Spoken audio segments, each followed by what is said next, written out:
The Forbidden Soldier by Delaney Reeves, where the Forbidden Island series begins. Narrated by Nancy at Cedar and Pine Audio. Learn more at delaneyreeves.com. Copyright 2026. All rights reserved. And now, The Forbidden Soldier. Chapter 1. Bryn.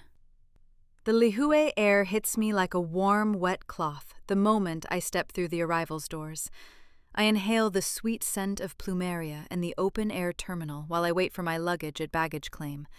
The same old tattered duffel bag I used every semester moving between home and college rolls toward me on the conveyor belt. The pale strip of skin at the base of my ring finger catches my eye when I reach for the bag. 7 years. I wore my ring there for 7 years, never dreaming I would take it off. But at 2:47 a.m. Tuesday morning, standing by the bathroom sink in a Kansas City hotel room, I did. Now all that remains is one line of pale skin that wraps around the circumference of my finger. I stare at it like it's an accusation, evidence of my past, something that I am desperately trying to move on from now. "Bryn!" Jade's familiar voice calls through the sea of people around me. My fingers latch onto the handle of my duffel bag, and I turn around to look for her. My eyes scan the crowd, moving beyond the array of honeymooning couples excitedly clinging to each other. Were Mark and I ever that happy? I wonder, as I watch a man scoop his new bride into his arms and whisk her away. Mark never whisked me anywhere. The only whisking I experienced during our 7-year marriage was through romance novels and scrambled eggs. I have to drag my attention back to the task at hand to see Jade waving at me behind the security line. The moment I see her, the gravity of the situation settles in my chest. The divorce papers are submitted. My wedding ring is at the bottom of my bag, tucked away in the same Tiffany box Mark presented it to me. My marriage is about to be over, and I have fled to Hawaii to avoid the fallout. Every step toward Jade feels like I'm walking through a dream. I still can't grapple with the full reality of how everything's changed. But I've made my bed, and now I'm here to lie in it. Jade looks just as gorgeous as ever, even with her wrinkled scrubs and the exhaustion of an overnight shift at the hospital clear in her eyes. She's tall, with olive skin and a glow that has always somehow emanated from within her. Her sleek black hair is down to the middle of her back, and her brown eyes are sparkling in the sunlight. "You look like shit," Jade says as soon as I'm in arm's reach. She pulls me close and hugs me while I groan my dissatisfaction. "You try looking good after 16 hours of traveling," I say, while I struggle to peel myself away from her arms. When I do, I look around her for a moment for any sign of Layla. Where is she? In the car, waiting to see her auntie. Then why are we still standing here? Both of us laugh, and Jade grabs the duffel bag from my hand to carry it for me. I don't know who made this general rule when picking someone up from the airport, but I'm not complaining right now. I feel the exhaustion of traveling settling deep in my bones. Jade said I look like shit, but I feel even worse right now. We walk out of the airport toward the parking lot, where I see Layla peeking out the back seat of a pickup truck that I don't recognize. But even more bizarre is the fact that the blonde-haired man behind the wheel is clearly not Jade's dark-haired Pacific Islander husband, Luca. Jade? Yeah? Everything all right with you and Luca? She stops walking and looks at me with her eyebrows scrunched, like she doesn't understand. Then I gesture to the truck, and she lets out a laugh. "Luca needed the car for work today, so a friend offered to drive me here."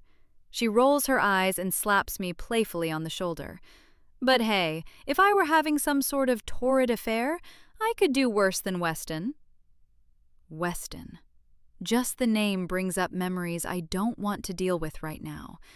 It's not a common name, not one I've heard often outside of my own head over the past 15 years anyway. My heart beats just a bit faster hearing it. Those two syllables remind me of summer nights sneaking out of my bedroom to lie in the field by my house and stare up at the stars. Picnics on rooftops with plastic fans wrapped around our necks to try and stay cool. Memories I've tried to bury for so long, all resurfacing because of a name. But as I approach the truck, I tell myself that it's just a name. After all, the odds of Weston, my Weston, being here now are slim. Jade opens the door to the back seat for me, tossing my duffel bag on the seat and reaching in to pull Layla out. Before I can even register what's happening, Layla is practically diving through the air to land in my arms. I catch her, kneeling down just a bit with a wide smile on my face as her little arms wrap tight around my neck. My eyes are closed, and I take a brief moment to just savor being with her after 2 years of not seeing her. "I've missed you so much," I say as I squeeze her tight. When I finally open my eyes, I'm met with a pair of cool gray eyes that nearly knock the wind out of me. These are eyes I've seen before. I've seen how they stared at me, pupils dilating in the dark, lighting up and filling the face they belong to with so much life. It's him, Weston James, here in Hawaii of all places. By the look in those eyes, I know he's just as shocked as I am. His lips are parted slightly, and it takes every ounce of self-control in me to pull my eyes away from him as I set Layla down on the ground. "Weston, this is Bryn." Jade grabs Layla and walks around to the other side of the truck to start buckling her in. She and I went to Mizzou together. Weston doesn't take his eyes off of me, and I feel the panic surging in my chest. Have I thought about what might have been with Weston over the years? Yes, far more than I should have as a married woman, I'll admit. Things didn't end well between us. I can still see the way he looked at me when I broke up with him. I can feel the heartache like it happened this morning. Countless times over the past 15 years, I found myself Googling him, just trying to see what became of him. I've never found anything. I knew he joined the military, and after that, he seemed to have disappeared from the face of the earth. But now, here he is, reappearing like Houdini himself in Hawaii. Right after I submitted divorce papers. Right after I decided that I am going to start over fresh and be independent for the first time in my life. Seeing him now feels like I've jumped from one frying pan into another. It's nice to see him again, and he looks like he's been taking very good care of himself. His brown hair is trimmed, but some of his curls are starting to grow in again. They're naturally sun-bleached at the tips, too. Even seeing him sitting down, I can tell he's been working out. He was toned when we were younger from playing football, but now his muscles are more defined. They're the kind of muscles I've only ever really read about touching in smutty romance novels about Scottish lairds and arranged marriages. I force my eyes away. This isn't a distraction I need. I can smell trouble simmering beneath the surface, and I need to focus on myself. I just left my marriage. For years, I've been a hollow version of myself. If I'm being honest, I lost myself entirely. Every holiday party being paraded around like a trophy broke me. Every cold, indifferent response to my workdays. Night after night, I lay awake in bed next to a man I never loved. It changed me. Now I'm standing right in front of Weston James, of all people, the man who I often dreamt about like he was an oasis in a desert. Years of pain hang between us, and I panic. My breath is lodged in my chest. My heart crashes against my ribs. This is the last thing I need. I feel the sentence forming behind my teeth. I taste the shame and regret on my tongue. Neither stop me. "It's nice to meet you," I say. My voice is clipped, completely void of any emotion. The moment the words pass my lips, I know I can't take them back. I see how they hit his face like lashes, and I feel the guilt twisting my stomach. But I know it's what I had to do. I came here to heal and find myself, and I'll never do that by reopening a door that I kept locked for so long. It's survival. "You too," Weston replies.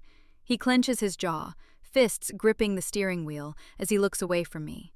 Layla is buckled in, and I take a seat right next to her, trying to force some normalcy onto my face by doting on my goddaughter. As soon as Jade climbs into the passenger seat and shuts the door, Weston takes off. The drive west on Kamuali'i is green in a way Kansas never manages. Mountains are draped in lush, velvet greenery, red dirt roads cut between seed corn fields. Roosters wander the shoulder like they own the place. Layla falls asleep against the window within 10 minutes, her cheek pressed to the glass. I watch her for a while, feeling the familiar warmth settling in my chest. Jade doesn't seem to notice. Either that or she knows Layla is a very heavy sleeper, because she continues talking about all of the plans she has for me while I'm in town over the next 2 weeks. Trips to the beach, shopping excursions, visiting all of her favorite spots to go dancing. Apparently, some bar in Lihue has country nights and a real dance floor. All things that I would normally hate that sound like the perfect escape right now. As she talks, I find my eyes wandering to the rearview mirror. Weston's cool gray eyes are all I can see. He looks back at me from time to time, and I can see the questions beneath the surface. He's wondering how I could forget him, how I could forget the boy I once loved when I was 18. The boy who promised me the world and did everything in his power to give it to me. The boy my mother convinced me to break up with because he wasn't like us. He doesn't say a word. He never chimes in when Jade talks about restaurants and boat excursions. He doesn't tell me anything about himself. But then again, I know better than to ask. As curious as I am about what became of my high school sweetheart, I know that it's a door I need to keep closed. Chapter 2. Weston. Got everything? I ask, my attention fixed on Jade. The last thing I need right now is a call from either of them that Bryn forgot something. Something else, anyway. It's nice to meet you. I've imagined what our first conversation might be like over the years. I've played the scenario over in my head more times than I ought to. But the truth is, it was Bryn who carried me through my service in the military. It was Bryn who I thought of every night I was away, who silently encouraged me to do everything I've done over the years to make something of myself. And now I find out she doesn't even remember me. Got it, Jade says, slamming the back door of the truck much harder than needed. Oh, and you're coming out with us tomorrow night, right? Our other girlfriends are landing tonight and we're going to show them the town. Jade flashes me a pleading smile, her eyes softening as if she's going to sweet-talk her way into it. I just shrug and shake my head. Got work. Maybe you should talk to your boss about getting a night off from time to time. Then again, I've heard he's kind of a hard ass. I smile at her and nod my head. Luca been trash-talking me again? Constantly. Jade laughs and squeezes my forearm, resting on the open window of my truck. Seriously, take the night off and come out with us. I suck my teeth and sigh, fighting the urge to look in the rearview mirror at Bryn standing on the opposite side of the truck with Layla in her arms. I'll think about it.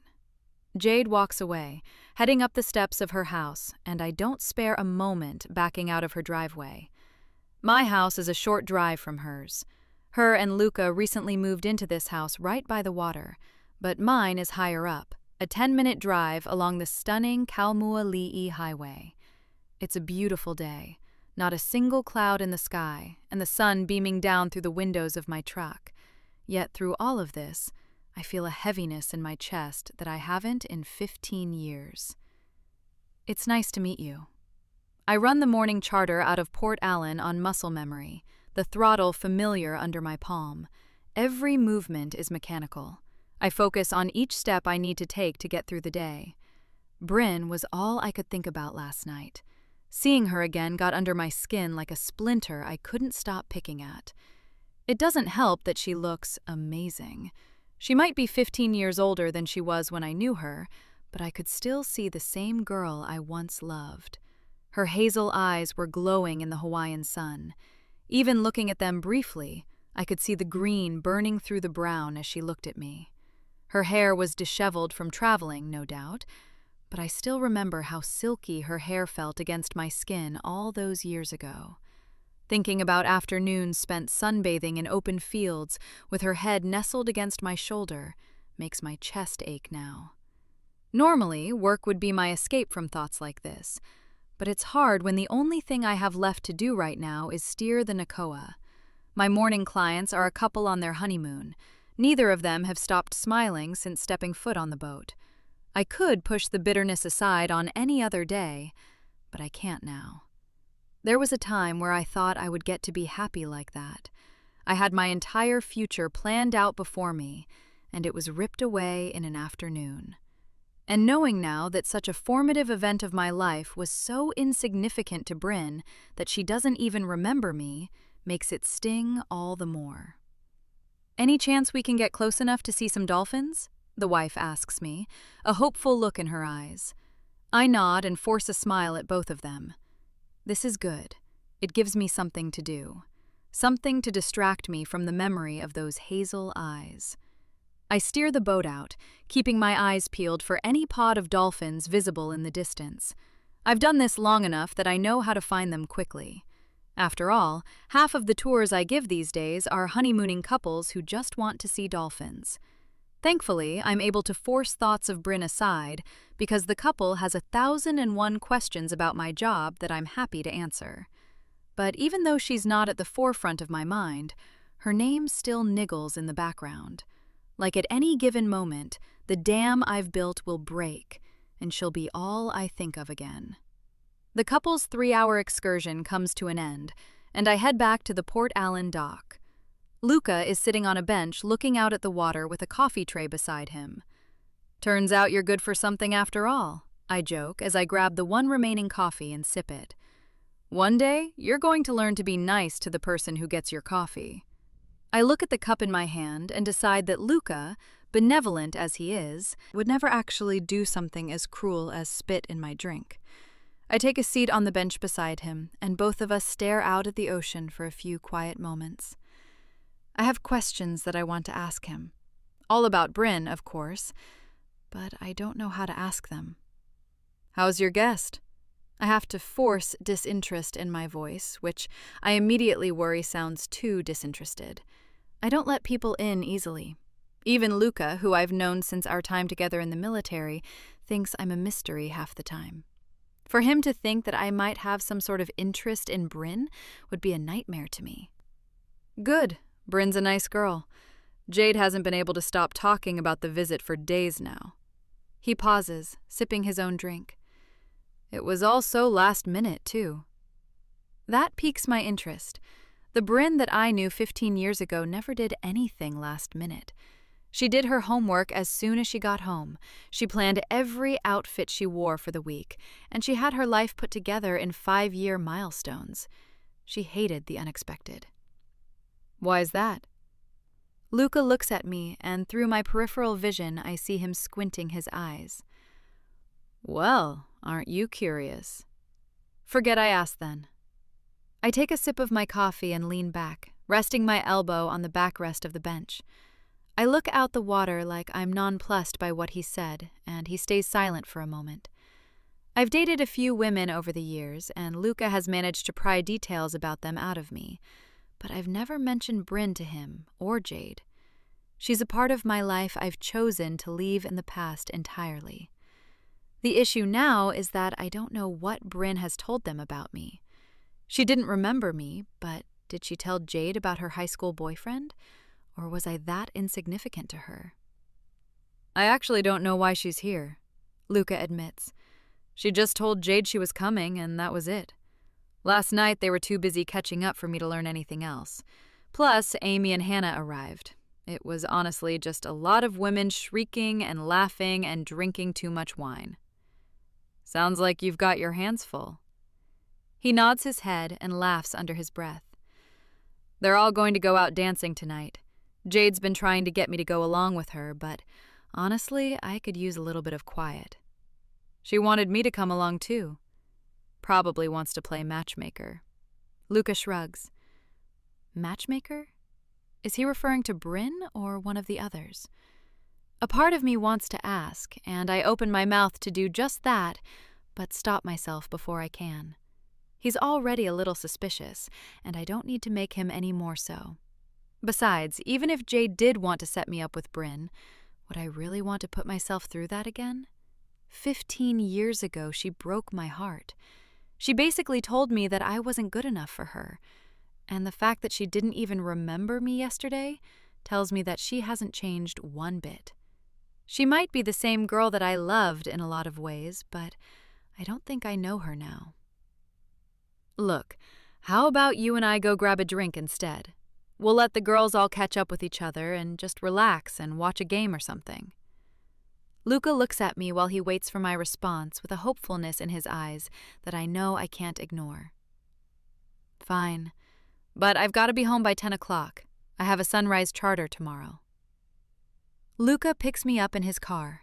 I'm half expecting to see Jade and Bryn stuffed into the back seat together, but I'm thankful I don't. He explains that the 4 women spent the day at the beach and walked over to Tahiti Nui together. I spent the entire afternoon thinking about what he said. I have so many questions about Bryn and what's become of her over the years that I feel like I need answers to. There's a part of me that wants the chance to show her how wrong she was, too. When we dated in high school, her mother always hated me. I could see it in her eyes whenever I would knock on the front door.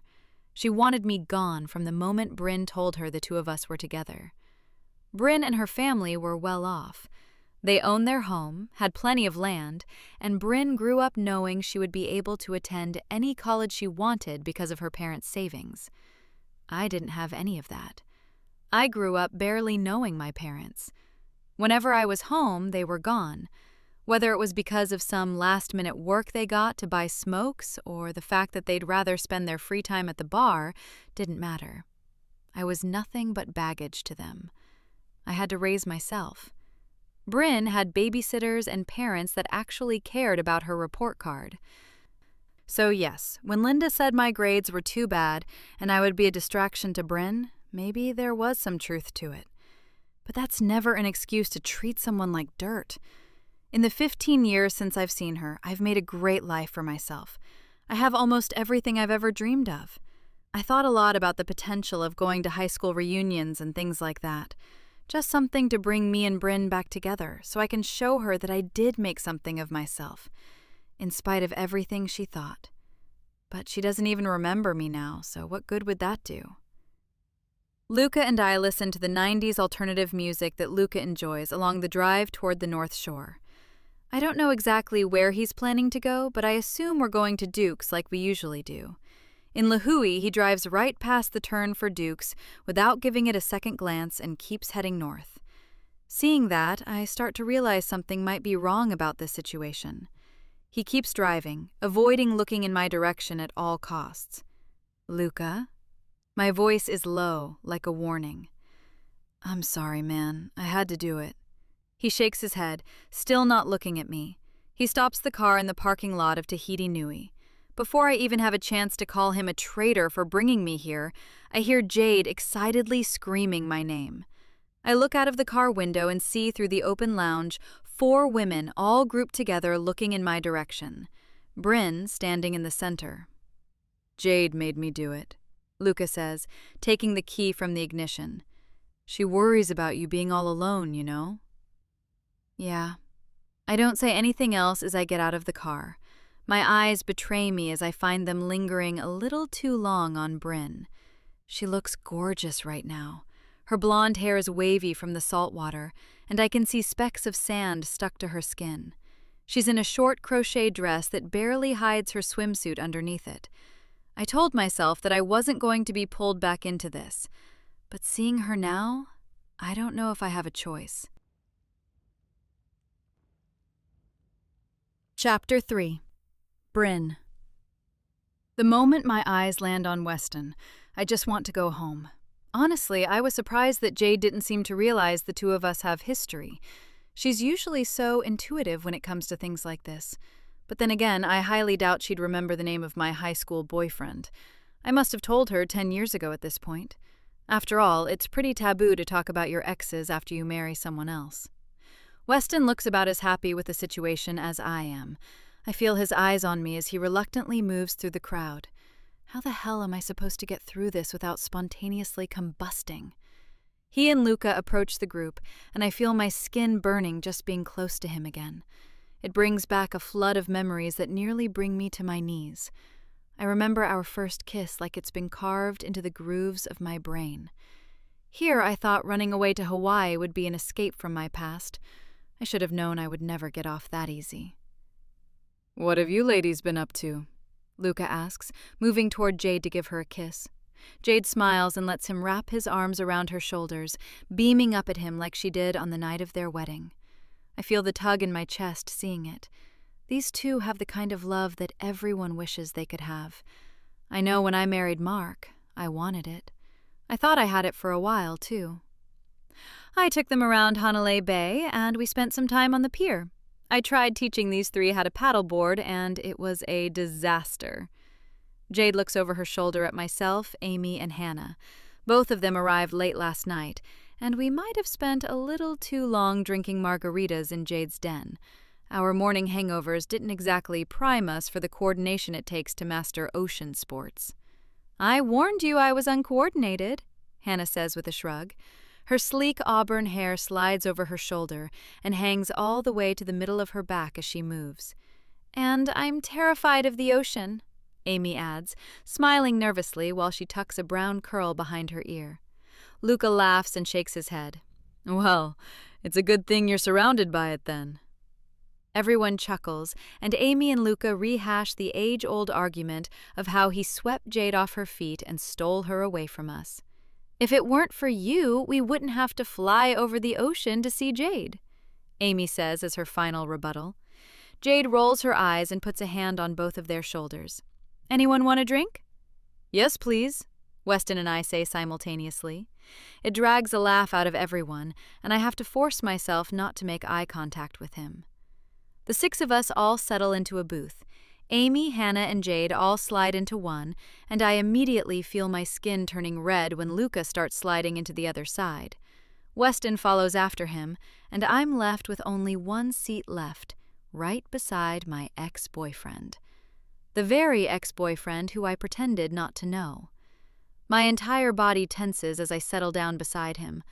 All I can think about is how this must be some sort of karmic punishment.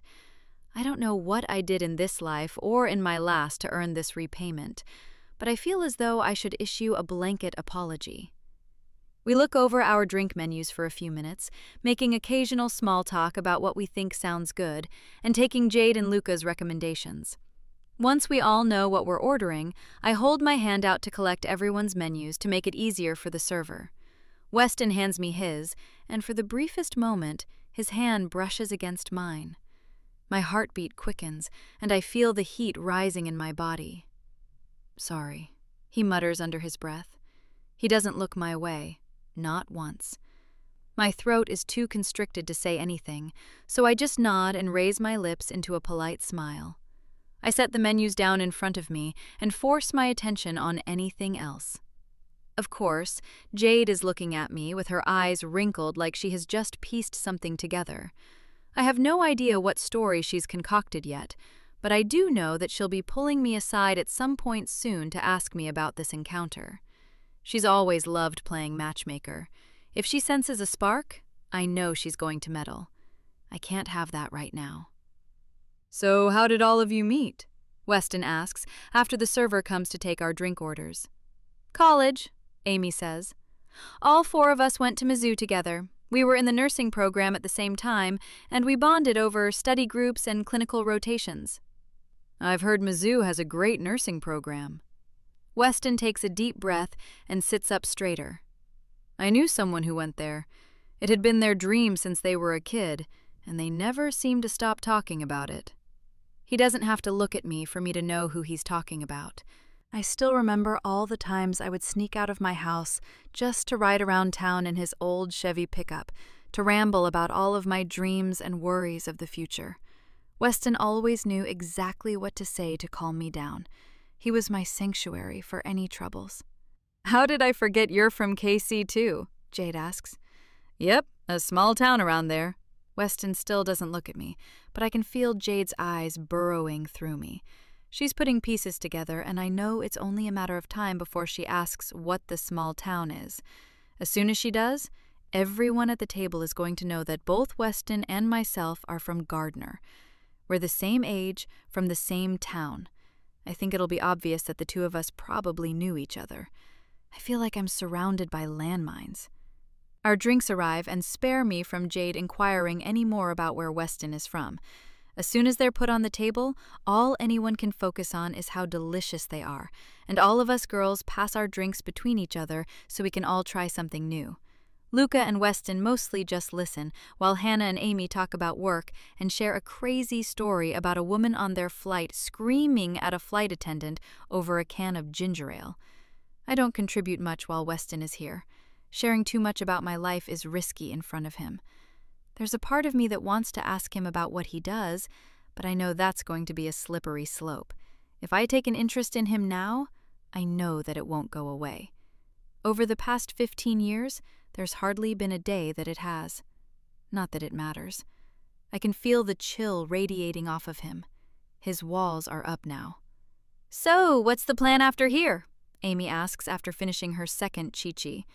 Everyone looks at Jade for an answer as our official tour guide of Kauai. "The night is young. I know a couple of good spots to go dancing," Jade suggests with a wide smile. Amy and Hannah start excitedly talking about some of the options Jade presents them with, and with each passing second, I feel the dread growing in my chest. It hasn't even been 48 hours since I dropped off my divorce papers.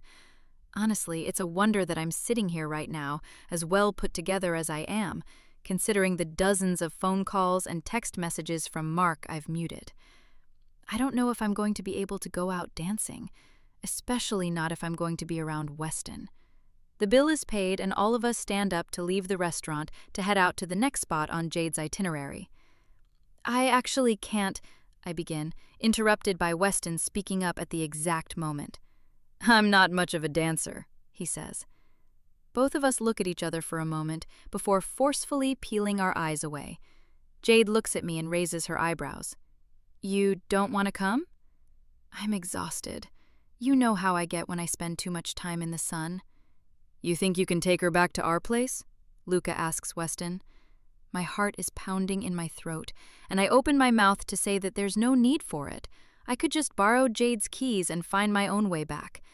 But before I have the chance, Weston nods his head. "Shouldn't be any trouble."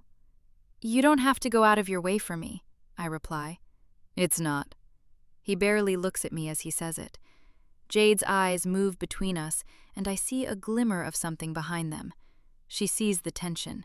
She knows that there's something I haven't told her, and later, she's going to get to the bottom of it. "So that settles that then," Jade says. She grins at me before pulling me in for a hug, leaning closer to whisper in my ears. "Tell me about it later." I just nod my head as she backs away, and I know that I'm going to be in big trouble. Jade is going to hate me just as much as I hate myself for lying to Weston. Jade presses her car keys into Weston's palm. She'll ride home with Luca, and the others all walk away while Weston lingers by the entrance for me to follow behind. "You really don't have to—" "It's on my way," Weston interrupts. We step outside, and Weston walks a few paces ahead of me as I trail behind. The sun has mostly set, though there are still some orange rays clinging to the horizon. During the day while we were out at the beach, it was warm, and even in the low 80s I felt myself getting exhausted from the sun. But now, I can feel that cool ocean breeze that Jade raves about whenever she talks about Kauai. I can understand why she would love it. For the first few minutes of our walk, we're both silent. I just listen as his feet crunch against leaves and sticks on the ground. As he's ahead of me, I notice that he has a limp. I study it for a few moments, trying to remember if that's something he had when we were younger. I'm almost positive that it's not. I know that he was in the military. I just don't know what became of him there, or if the limp he has now is some sort of scar from his service. No matter how many times I've told myself I don't need to get involved with anything happening with Weston while I'm here, I find myself curious about him. I might never have an opportunity to speak to him again after this. What's the real harm in asking how he's been? "Jade tells me you're out of the military," I say. He doesn't turn around to look at me. "A long time ago." He doesn't offer any more information, and for a moment I consider not pressing him for more. but I've been cursed with a mouth that moves faster than my brain. Is that where you met Luca? Yes. He keeps moving forward, arms steady at his side. So he convinced you to move out here instead of staying in KC then? He's always going on and on about how great it is here. I try to sound casual, like every word I say doesn't carry any weight, but I feel like he can see right through me. Actually, I was thinking about moving here before I met him. He pauses, stops walking, and lets me catch up so we're side by side. I feel a flicker of excitement in my chest at the gesture. I used to have a friend who was obsessed with Hawaii.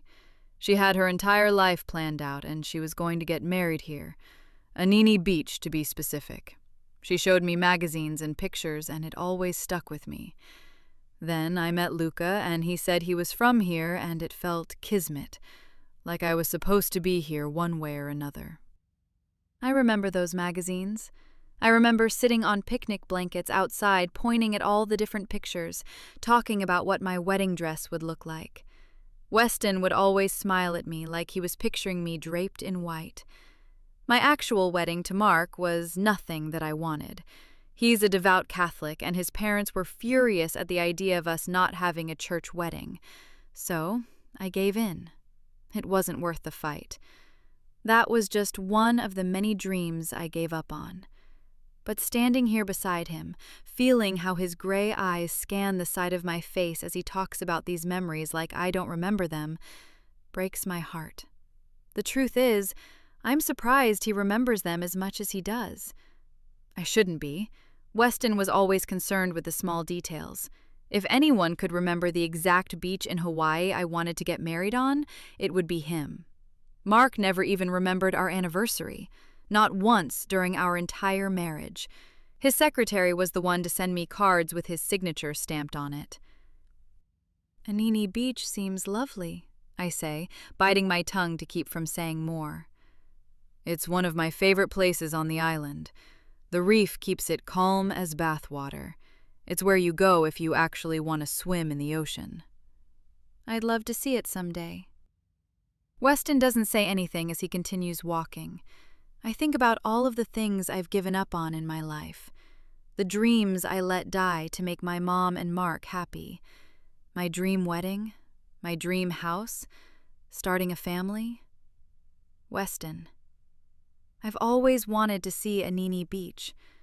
I'm in Kauai now, a 15-minute drive from here, right on our way home. I might go check it out tonight, I say. I stop walking and Weston freezes. He turns to look at me with an eyebrow raised. The moonlight shines in his gray eyes. It's dark. Good. It won't be too crowded then. I pull my phone out to start Googling directions. You can't go to the beach alone at night. I detect a hint of concern in his voice that sends a shiver through me. I don't have to. I pause, biting the corner of my lip nervously. You could accompany me? He doesn't answer for a moment. His shoe digs into the dirt as he thinks.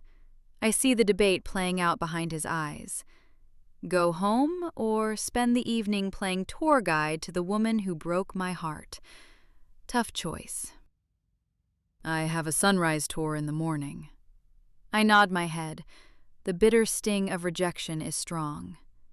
I understand. Have a good night. I wave at him and offer a tight-lipped smile. I walk away, heading in the direction of the car. For a moment, the only sound is my shoes crunching on the ground. I feel Weston's eyes watching me go. It takes a lot of strength not to look back. Then I hear his footsteps. It takes a second to realize they're coming closer. I look over my shoulder and see him following me. It's dangerous to go out there alone. He doesn't offer anything else as he walks ahead of me toward the car. He drives us down the winding road to Unedited and parks in the grass along the sand. It's very quiet when we step out, nothing but wind moving through the trees overhead as he guides me toward the beach. It's dark enough that he has to pull his phone out of his pocket and use the flashlight to keep an eye on the ground in front of us. We approach the ocean. He turns around and holds his hand out for me. The moment I take it, I feel the warmth flooding through me. My skin tingles like I've been zapped by a live wire, and it makes my chest tighten.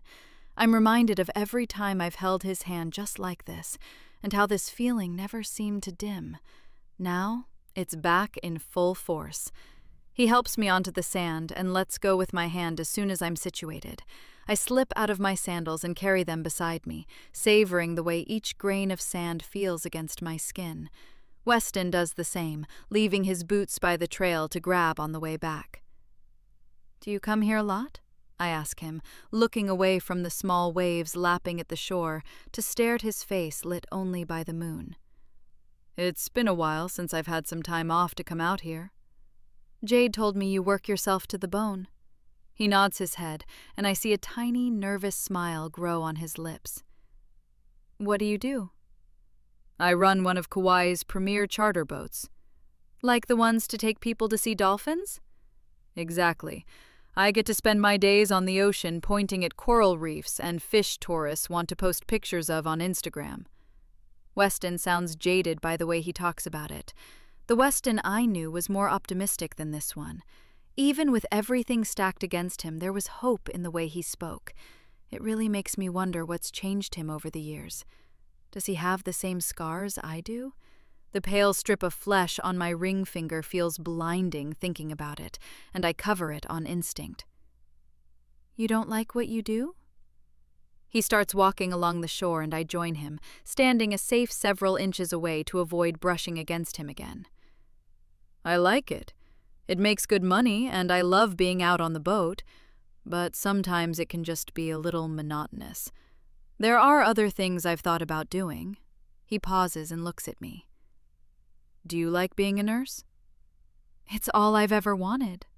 I smile as I say it, and I can see how he reacts to it just like he did when we were younger. "I work in labor and delivery, so I get to bring babies into the world every day. What better job could there be?" "Is that why you chose labor and delivery?" I open my mouth to respond, but I can't bring myself to speak for some reason. Instead, I just nod my head, biting back the familiar stinging behind my eyes I feel every time this conversation is brought up. I can't stop myself from imagining what my life might be like if I had a little mini-me running around just like Layla is to Jade. Weston's eyes narrow as he looks at me, and I can tell that he thinks something's wrong. He's always been able to read my face like a book. His mouth opens like he's about to ask something else, and right now I need some kind of distraction. "You said you would do something else?" My voice is sharper than I'd like, and I clear my throat. He watches me for a moment. "Yeah, I've thought about working in food over the past few years." I turn and wrinkle my brows at him. "Food?" The Weston I knew never mentioned anything about that dream, but I guess if I can change, so can he. "I love to cook. Making meals for friends is a lot of fun, so I've thought about what it might be like to share that with others." He shrugs his shoulders like it's a silly dream. "I'd like to tie it into the charter somehow, I think." "That sounds amazing," I say. I smile at him and watch how a tiny crack forms in the walls he's built. I see a glimmer of something behind his eyes before he catches it. It disappears a moment later. The realization sinks in my chest. Then I'm immediately kicking myself for it. I lied to him for a reason. I wanted to avoid all of this. Yet here I am. I don't want to open up to him. I don't want to bear all of the scars these past 15 years have brought me right now. I came here to get away from my past, and being presented with this part of it was never in my plans. "We should swim," I say, forcing a smile on my lips as I look at him. I don't wait for him to say anything as I divert from our path and walk toward the water. The moment the cool lagoon water washes over my toes, I let out a high-pitched giggle. "What was that noise?" Weston laughs. "It's cold. It shocked me." I look at him, and for the first time since getting in the car with him yesterday, I see a real smile on his face. His eyes light up as he looks at me, and my stomach flips at the sight. My eyes linger on his for a moment, and I have to force myself to tear them away. I remember just how easy it was to fall in love with him just because of those eyes. I slip the floral crochet cover up over my head and toss it on the sand. Weston's eyes scan my body momentarily, the tops of his cheeks turning a shade darker seeing me in my bikini. I realize now this distraction might have been a mistake. My unthinking mouth once again betrays me. I wait for a brief moment and Weston takes his clothes off too. He's standing in front of me in his briefs and I find myself unable to stop staring. He's obviously toned. I knew that before he took his shirt off, but seeing him now, how his entire body is covered in thick, broad muscles, I can't help the way my mind strays. All I want is to feel his arms wrapped around me. "After you," Weston says, gesturing to the ocean. I smile at him and take a few steps forward, gasping as the cool water rises past my knees. Weston runs in after me, diving under the glassy surface of the lagoon. I watch him swim out for a moment, seeing how the muscles of his body ripple against the water. He stops swimming and lifts his head just enough for me to see beads of water dripping all the way down his chin. I don't move as I watch, like I'm paralyzed seeing him like this. It feels like déjà vu, like a memory that I should have, but I don't, because this is something that I've thought about many times in my life. I wanted to get married on this beach when I was young, and the person that I imagined standing underneath the floral arch I envisioned was Weston. I imagined the two of us sneaking off and swimming in the ocean, bathing in the moonlight together like this more times than I can count. Now it's happening, and I feel like I don't deserve this. "Are you afraid?" Weston calls after me, the smile still on his lips. "It's too cold," I lie. I step out of the water and grab my cover-up. I don't look back at Weston, but I can feel how his eyes burrow into my skin. This is all too much. I loved him once, and I threw all of that away because that's what my mom wanted me to do. She told me that it would be for the best if Weston and I parted ways before things got too complicated. But I never stopped thinking about him. Now I'm here with him, living moments of the life that I planned for myself 15 years ago. All the while, I'm still legally married. It's wrong. All of this is wrong. I don't look back as I start heading back to leave. Chapter 4. Weston. I haven't been able to stop thinking about what happened last night. Bryn asked me questions about myself that made me wonder if she might find something familiar about me after all. But then again, I don't know if I can forgive the fact that she forgot about me. When she broke up with me, it was because I was different from her. It sure seems like she likes me now, though. I can't help wondering if it's because of my success. I might not be the richest man on earth, but I've come a long way. I've moved up in the world, and it's a funny coincidence that she's here now. The way she ran away after I got in the ocean hasn't sat right with me. Everything was going well up until that point. I thought we were having a good time. But then I looked back and she was completely frozen. She was already halfway up the beach by the time I made it out of the water, like she couldn't get away from me fast enough. I shouldn't be surprised. Bryn always runs away. We went back to Jade and Luca's house in silence. The only conversation I got was a half-hearted good night as she jogged toward their house without looking back at me once. I should have known that something like this would happen with her. I knew the moment I suggested we go to the beach that I was going to find myself giving in to her again, just like I did when we were in high school. But I couldn't help it. Bryn has always had this effect on me. I would do anything just to make her smile, but it's just not enough. I can't have her. It was a mistake going to the beach for many reasons, but most importantly right now, because of work. I have a sunrise charter with a group of retirees on a group vacation who want to see, of course, dolphins. I hardly slept a wink and had to be up at dawn to prepare the Nakoa for their departure. I feel the exhaustion in my bones now. To make matters worse, the sun decided to hide its face today, so I'm surrounded by thick gray clouds with the occasional drizzle. The early morning passes by and I do my best to pay attention to my charter guests to make sure I'm taking them where they want to go. I find myself slipping back into last night, replaying all of the small details in my head to figure out what went wrong. The NOAA radio crackles with static, and I turn it up out of habit. "Flash flood watch for the North Shore. There is supposed to be heavy rain through tomorrow. I file it away and keep running the charter. Hours slip by, and around 10 a.m., rain starts pouring. It covers the deck, and I have to tell all of the guests to take their seats to avoid slipping. I hand out some emergency ponchos, and they don them, still excitedly looking out at the water. We have to cut their excursion short because the water is getting too choppy. By the time I have got the Nakoa cleaned and tied up in her slip at Port Allen, the radio's gone from watch to warning. The swell is building from the northeast. The sky over the mountains has that heavy, bruised look that means trouble, and the radio says the Hanalei River is already climbing its banks. I help all of them off the boat and get ready to call it a day for myself. The waters aren't safe to be on right now, and I might need to head home to do some housekeeping with any charters I have scheduled tomorrow. The storm is a welcome relief, though. It gives me something other than Bryn to think about. I didn't realize how much I needed it until now. I'm just about to hop in my truck and head home when my phone buzzes. It's Luca. "Are you listening to the weather?"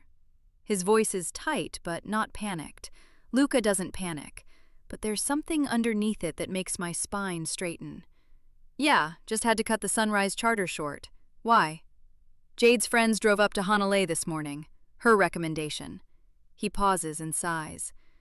"Kuhio's gone past Wainiha. It's a mess out there right now, and there's water over the bridges. Nothing's moving in or out. They can't get back. They're stuck at Haina Beach Park." I'm already stepping out of my truck and heading back to the Nakoa before he even asks. I mentally calculate the distance, fuel, and swell direction as my feet pad against the dock. 25 nautical miles up and around the Na Pali coast. The west side sits in the lee of this swell, so I'll have shelter for most of the run, right up until the last stretch to Haina. Getting there is doable, even in this. "I'm on my way," I tell Luca. "Thanks, man. Jade and I owe you one." I hang up the phone so I can focus on the task at hand. I might have been able to push the thought of Bryn aside a few minutes ago, but now it's all I can think about. Bryn, my Bryn, stranded on a beach in a flood. I can see the water rising, the fear etched on her face. The same look she had last night before she ran away from me. We might not be in the best place right now, but I would never let anything bad happen to her. I'll bring her home safe if it's the last thing I do. I take the Nakoa west out of the bay, hugging the coast inside the line of reef break. The swells are big, 6 feet and building, the kind of chop that would make most charter captains reconsider their life choices. I've run this stretch in worse conditions. I know these waters. I've charted them hundreds of times. Low clouds sit on the ridgeline above me, swallowing the peaks of the Green Mountains. The rain comes in thick bands, hard enough to sting, then easing to mist, then pounding again. Waterfalls have already opened on every seam of the Nepali cliffs. The island is shedding water in volumes I've never seen, and the radio chatter grows more frenzied with each passing message. I try not to think about Bryn specifically because I don't want my emotions clouding my judgment here. I think about the beach at Haena, the depth at the approach, whether the surf line will let me get close enough to load everyone without swamping the deck, and whether the lee side stays runnable for the long haul back to Port Allen. If not, I'll have to move a lot faster than I'm used to. The run takes longer than usual in this weather. I clear the last of the Nepali cliffs past Ke'e with the rain coming sideways, visibility down to maybe a quarter mile, and the beach materializes out of the gray. I spot them immediately. 3 figures in bathing suits with a beach umbrella hardly doing a damned thing to protect them from the downpour. I bring the Nakoa in slowly, reading the current like a map. It's a tricky approach, not impossible but difficult. I won't beach her because I can't risk the hull in this surf. I land at the spot and walk to the side of the boat, waving them over. They spot me and immediately start heading in my direction. They'll have to wade for the water a bit, but it's only a small amount that I know they can manage. The 3 of them enter the water together, linking arms to try and protect themselves from the tempestuous waves rocking them up and down. I stand at the edge of the boat to help all of them up. Amy is the first, followed by Hannah.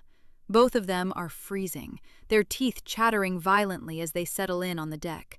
Bryn is the last aboard. I reach down to pull her out of the water, and she grips my forearm for dear life, her fingernails making small crescent moons in my skin. "Oh, thank you," she says, her words choppy though her shivering. "Follow me, all of you," I say as I guide them toward the cabin.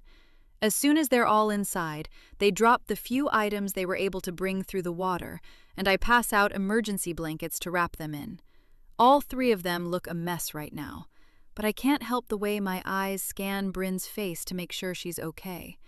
Her blonde hair has come loose from the bun she put it in, and it sticks to her salt and sand-covered face, but she looks fine otherwise.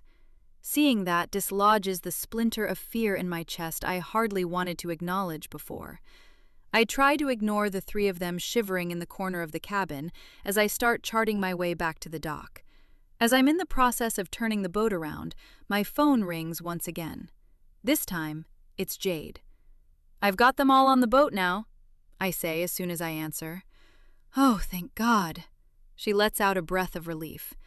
"I was going to go with them, but Layla was being fussy, so we stayed behind.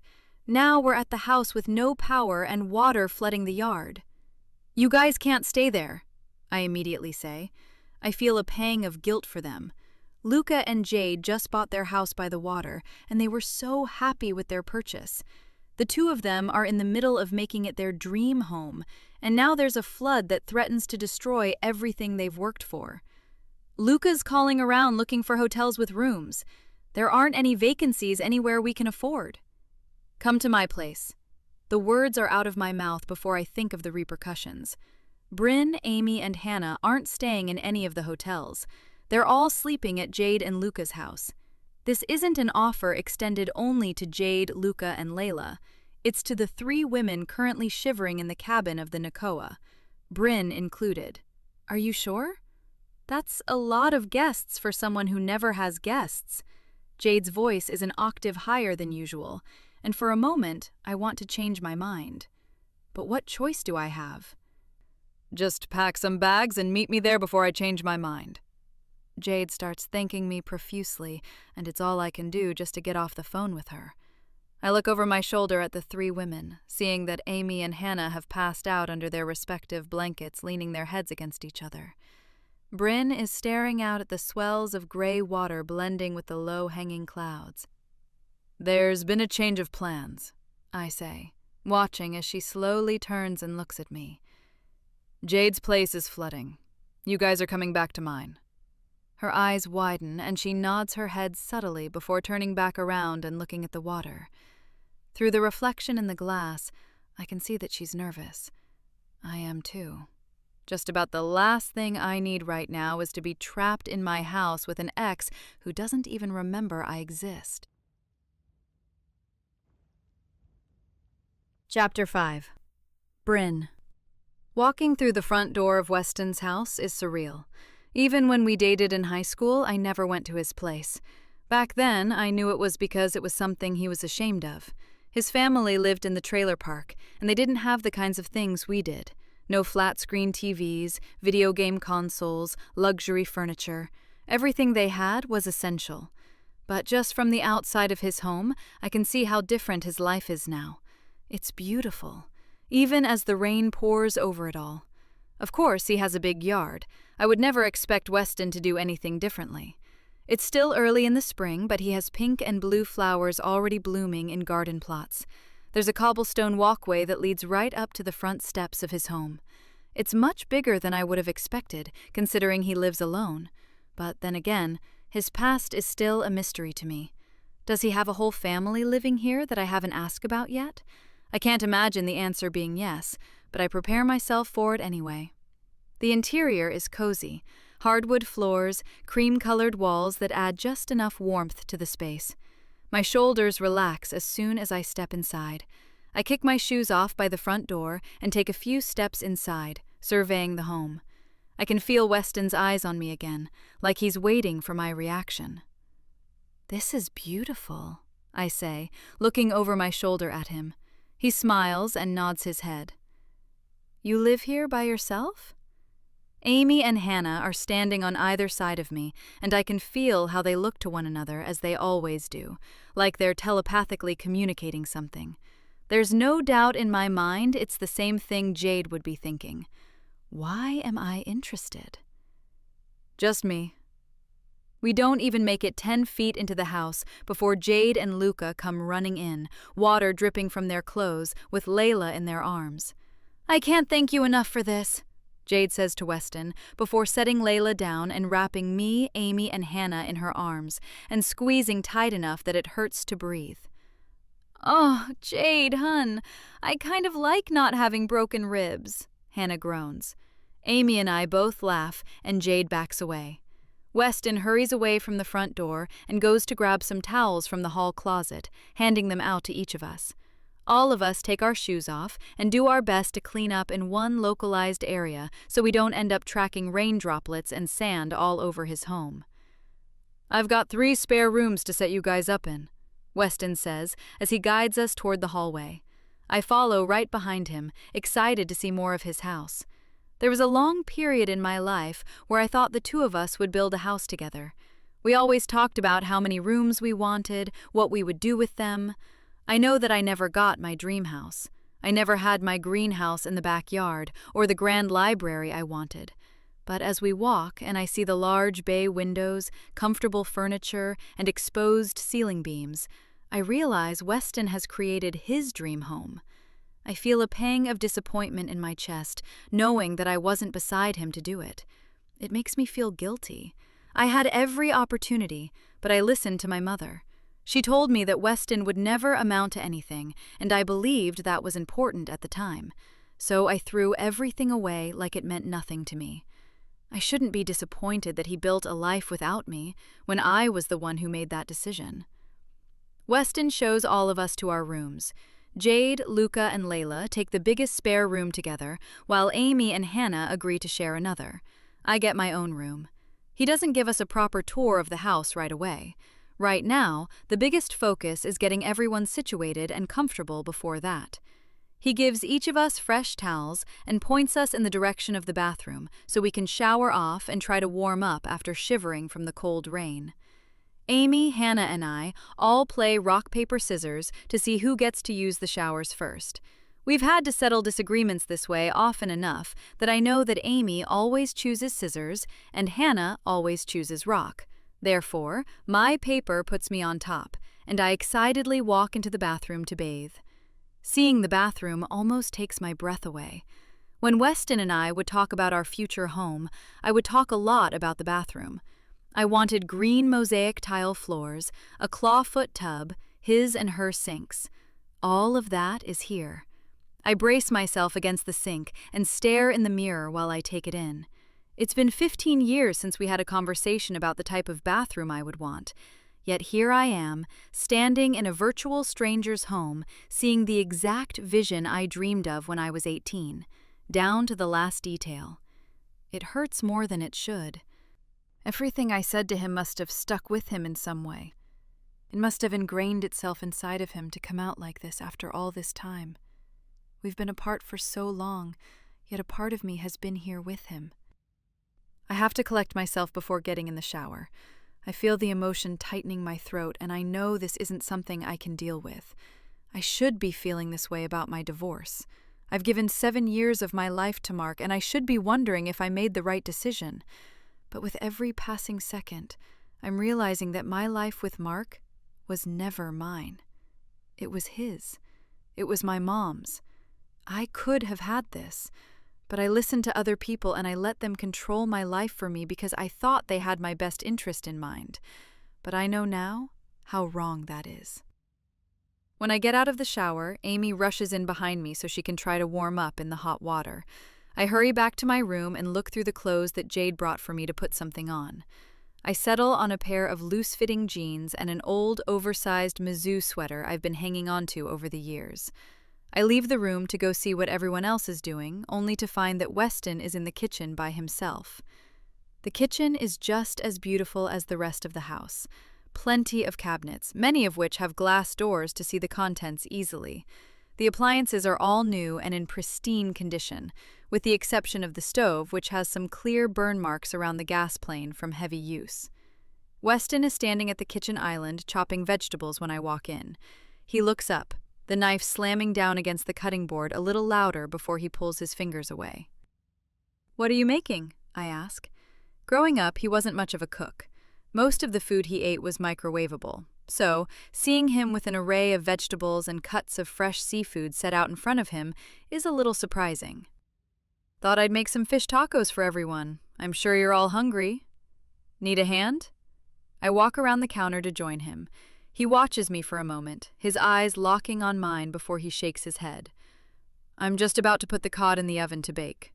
The moment he says that, the oven beeps, and he turns around to put a baking sheet covered with seasoned fish inside. "It should be done in about 10 minutes if you want to rest for a while. I can let you know when it's ready." He doesn't look at me as he says it, and I think that maybe he's trying to get rid of me. We had a great conversation last night, then I ran away. If things weren't already awkward before, they definitely are now. "I'm sorry about last night. I didn't mean to freak out like I did." He looks at me as I apologize and smiles. "I had a good time. I just served my husband with divorce papers and didn't want to risk getting too close to you again." I smile nervously and let out the breath I was holding. I can't exactly tell him the truth, can I? We're well beyond that now. "Don't worry about it." He shrugs, piling the chopped vegetables into bowls on the counter. I take a seat at the kitchen island and look around curiously. The entire house looks like it came out of a magazine. It's absolutely gorgeous, and I feel strangely at home here. It's another example of how being with Weston makes me feel like I'm walking around in a memory I shouldn't have. "Did you design this place yourself?" I ask him. "Sort of." He takes a breath, his eyes studying my face. I know what he's searching for. He wants to know if I can see myself here. I can't let him know that I do. The house was completely gutted when I bought it. It's taken about 5 years to get it to this point, but I'm pretty happy with it. I've got a couple of other rooms that I haven't touched yet. I'm not quite sure what I want to do with them. "Can I see them?" I ask before thinking better of it. I wasn't here with him while he built all of this.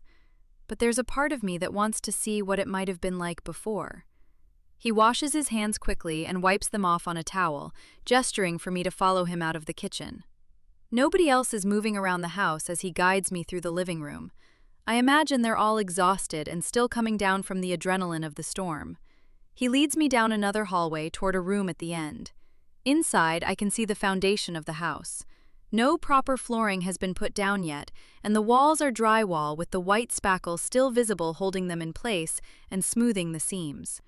But beyond that, I can see all the potential. Tall bay windows light up the room, and I can perfectly imagine what could fill it. I've been trying to think about what I need here. So far, everything else is accounted for. Got plenty of guest rooms, my master suite. I just don't know what else fits here. I take a few steps into the room and look around, surveying it all. Once I have everything pieced together in my mind, I turn around and look at him.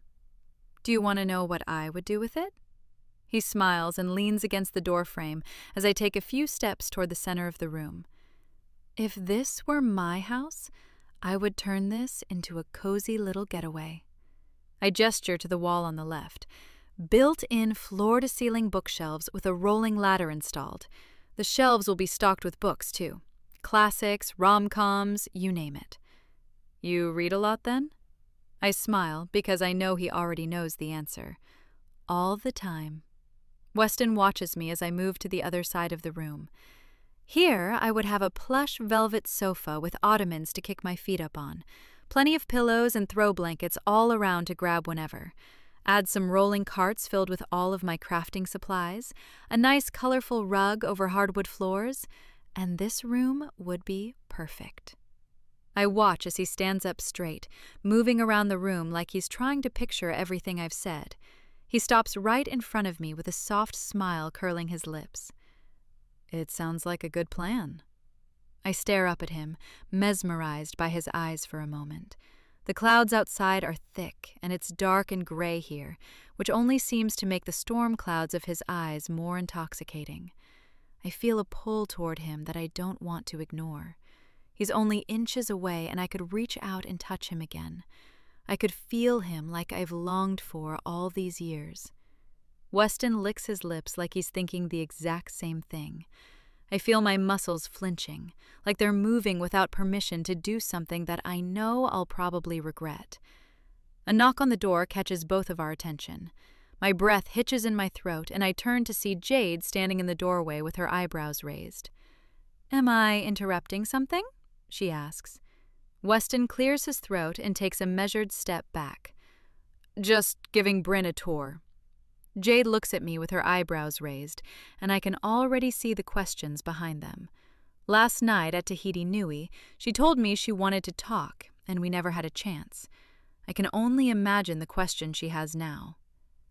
"I should check on the food," Weston says to break the tension building in the room. I don't move as he walks out. Jade looks over her shoulder to make sure he's out of earshot before she strides across the room to stand right in front of me. "You love him!" She slaps my shoulder playfully and smiles wide. "I knew there was something off between the two of you yesterday. I was going to try to set him up with Hannah, but you... Oh my God. Wait, what about Mark?" I close my eyes and let out a long, slow exhale. Jade watches me the entire time, and eventually I realize that I need to tell her the truth about everything. I grab her hand and drag her to my room, forcing her to sit down on the bed and come clean. I tell her all about the divorce.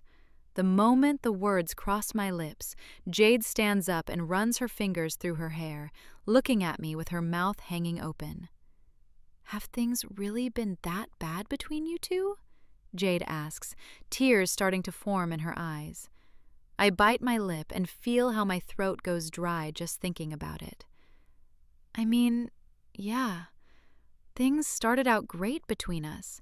You saw how we were when we first started dating. But over the past few years, he's changed. All he cares about is work. He parades me around and introduces me to higher-ups just to score points. When I talk about my days, I see how his eyes gloss over.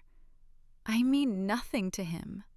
My voice cracks at the end, and Jade sits back down beside me and wraps an arm around my shoulder. "I knew something was wrong when you came here. I mean, your ring finger is pretty obvious. But I figured if you weren't telling me, it was because you weren't ready. I just didn't know how. I found the first divorce attorney I could and dropped off the papers before the flight. But saying it out loud makes it feel more real than I was ever ready for." She looks at me, brushing a few strands of hair behind my ear. "Does saying it now feel right? Like you want it to be real?" I think about it for a moment and nod my head. I've wanted it to be real for a long time. "There's something else I have to tell you about." She doesn't say anything during the drawn-out moment of silence between us as I try to figure out how to tell her how awful of a person I am. But I just have to rip off the Band-Aid. "Weston and we know each other." She scrunches her brows. "I was starting to put that together, but why haven't you said anything about it? Remember when we were in college and I told you about my high school boyfriend?" Her eyes widen as she nods. "No fucking way! He isn't—" "He is." I feel my shoulders slump as I prepare for the worst part of it all. "I recognized him right away at the airport, but I might have pretended like I didn't remember him." She's completely silent for a moment, standing up and pacing back and forth. "Does he remember you?" "I don't know for sure. I think he might, but he hasn't said anything about it to me." Jade rolls her eyes and sighs. "Of course he wouldn't. The man has full battlement walls built up around him. He'd never tell you he remembers you if it'd make him seem vulnerable." She sits back down beside me and watches me for a minute, seeing how clearly disheartened I am by all of this. "What I don't understand is why you broke up with him to begin with. I saw how the two of you looked at each other in there. I've never seen him look at anyone like that in all the time I've known him. And I've known you for years, and you've never looked at your husband like that. My mom wanted me to. I let out a humorless laugh under my breath. She was worried he wouldn't be able to take care of me. She married my dad for security, and she wanted me to marry someone else for the same reason. Love never entered the equation. That's sad. I can't imagine choosing my partner like that, much less telling Layla to do the same. I nod my head to agree, but the more I think about it, the more a particular memory surfaces in my mind. It wasn't long before I left for college, and I was looking for some clothes in my mom's closet. While I was going through some of her drawers, I found a photo of her. She was young, maybe a little bit older than me. She had the biggest smile I had ever seen on her face. And she wasn't alone. She was wrapped in the arms of a man who was not my father, leaning against the hood of a car. Both of them were beaming at the camera. I've never seen my mom look so in love. I turned it over and looked at the back to see that there was an inscription. Linda Edwards and David Chen, 1982. A few years before I was born, before my mom married my dad. I didn't think that much about it at the time, but looking back now, I can't help wondering if my mom went through the exact same thing I did. I wonder if she regrets it just as much as I do. Jade leaves the room and I find myself searching for Mom's contact in my phone. The phone rings before I have a chance to think better of it and hang up. "Bryn, where the hell are you?" Mom asks. She lets out an exaggerated puff of exhaustion, and I already regret calling. But right now, I feel like I need answers of some sort. "I'm in Hawaii." "What?" She pauses. I see her shaking her head in disappointment like she was standing right in front of me. "You do understand that everybody's been worried sick about you, right?" I think of all the red digits around my message app coming from Mark. I can almost guarantee you that not a single one is him being worried about my well-being. "Hello? Earth to Bryn. Do you have an explanation for why you ran off to Hawaii?" "I think you know." Once again, shaking her head. "I thought you were smarter than this." The weight I was already carrying in my chest seems to grow heavier. I know I wasn't going to be getting her praise about divorcing Mark, but I wasn't expecting her to be so upset so early. Can I explain why? She pauses to wait for my answer.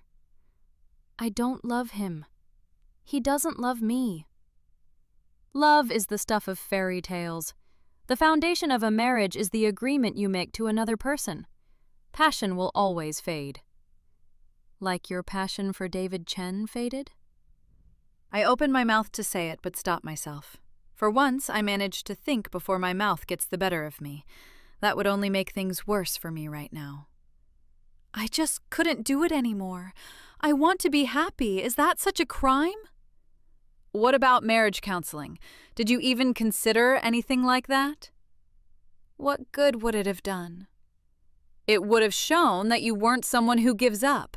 I don't care what's happened between the two of you. When you're married to someone, you fight for them. You don't drop off divorce papers and flee the state.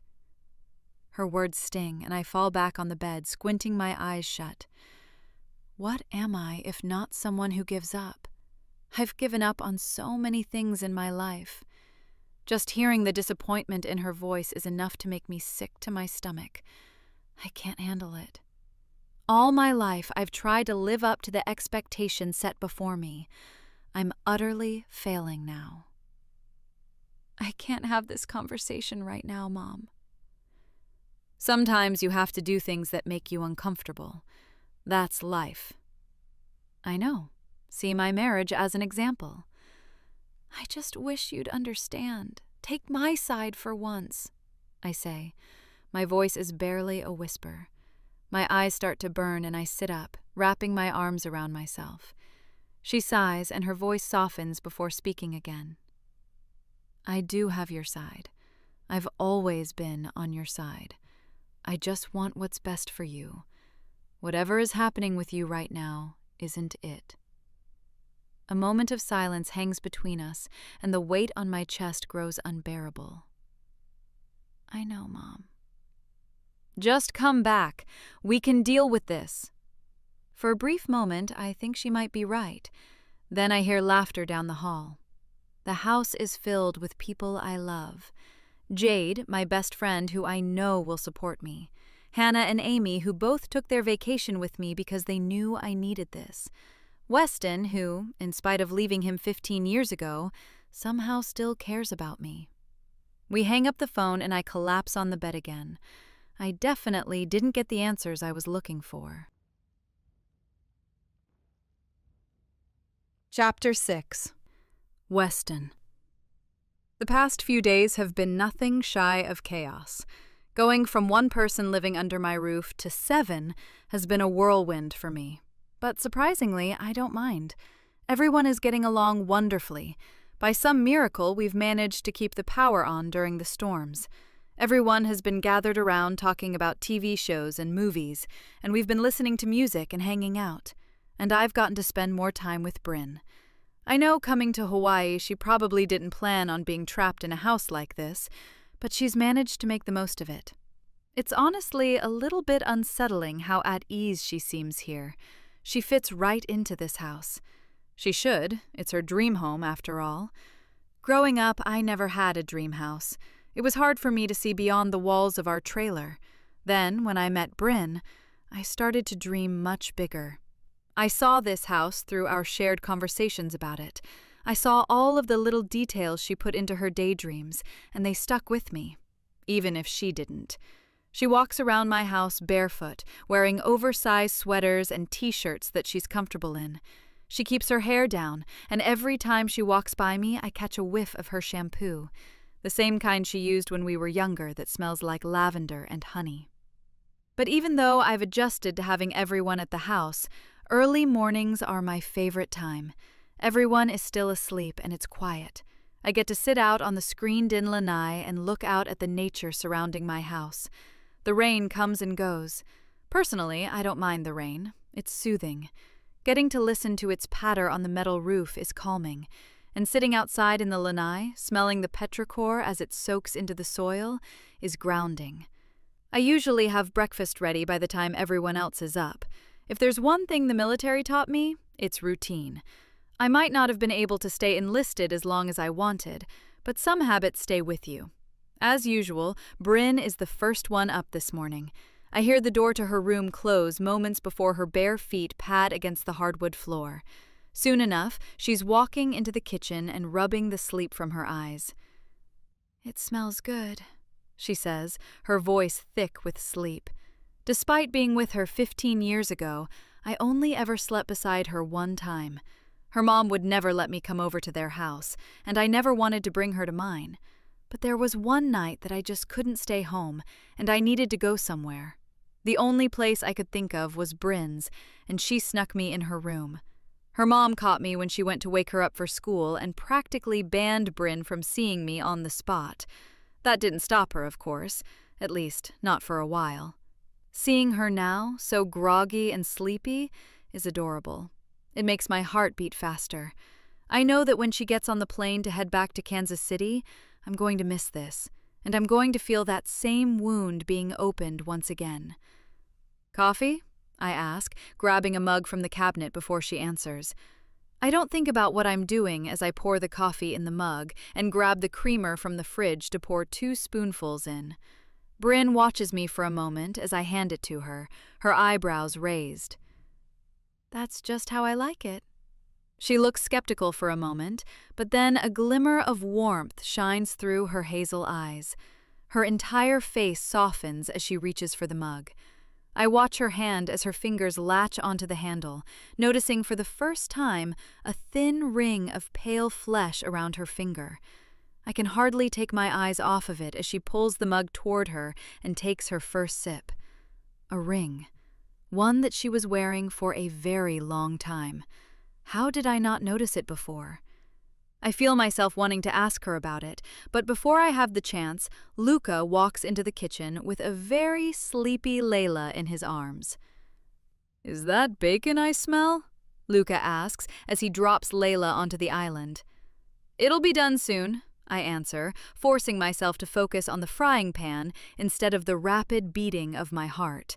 It's been years since Bryn broke my heart, so I don't know why I'm surprised to know that she lived her life. But with how everything's gone between us, I thought that maybe things might be different now.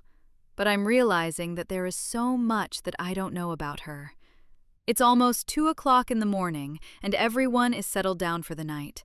I went to bed a couple of hours ago and had been tossing and turning in the covers ever since. On nights like this, where I just can't sleep, I always find myself on the lanai. I lean back in the chair and close my eyes as the cool evening breeze washes over me. I can smell plumerias and rainwater being carried on the wind, and it's relaxing. Almost enough to take my mind off of the fact that the girl I've been hung up on for 15 years got married. At least, she was. I have no idea where she stands now. After all, she's not wearing a ring. But I know better than to jump to conclusions when it comes to Bryn. I hear the sliding glass door open and sit up straight to see who it is. Bryn freezes on the spot when she sees me. Sorry, do you want to be alone? She has one foot inside like she'd turn around the moment I ask her to, but I would never ask Bryn to leave. You're fine. She steps outside and closes the door, slowly walking toward me and sitting down on the chaise next to mine. Couldn't sleep? I've got a lot on my mind. My eyes drift to her ring finger again, and I start piecing together what that might be. If you need an ear to offload it on, go ahead. She looks at me and smiles, shaking her head. I think I'd rather have a distraction right now. So, you're an escapist? I ask, sitting up straight and tossing my legs over the chaise so my feet are planted on the ground in front of hers. What makes you say that? You love to read, and you'd rather be distracted than deal with what's bothering you. Those are telltale signs. She laughs and shakes her head. I wouldn't say I'm an escapist. Sometimes it just feels better to not talk about my problems. I can understand that. I pause for a moment, watching as she wraps her arms around herself to make herself smaller. What can I distract you with, then? What are my options? She smiles at me and rests her elbows on her knees, leaning forward slightly.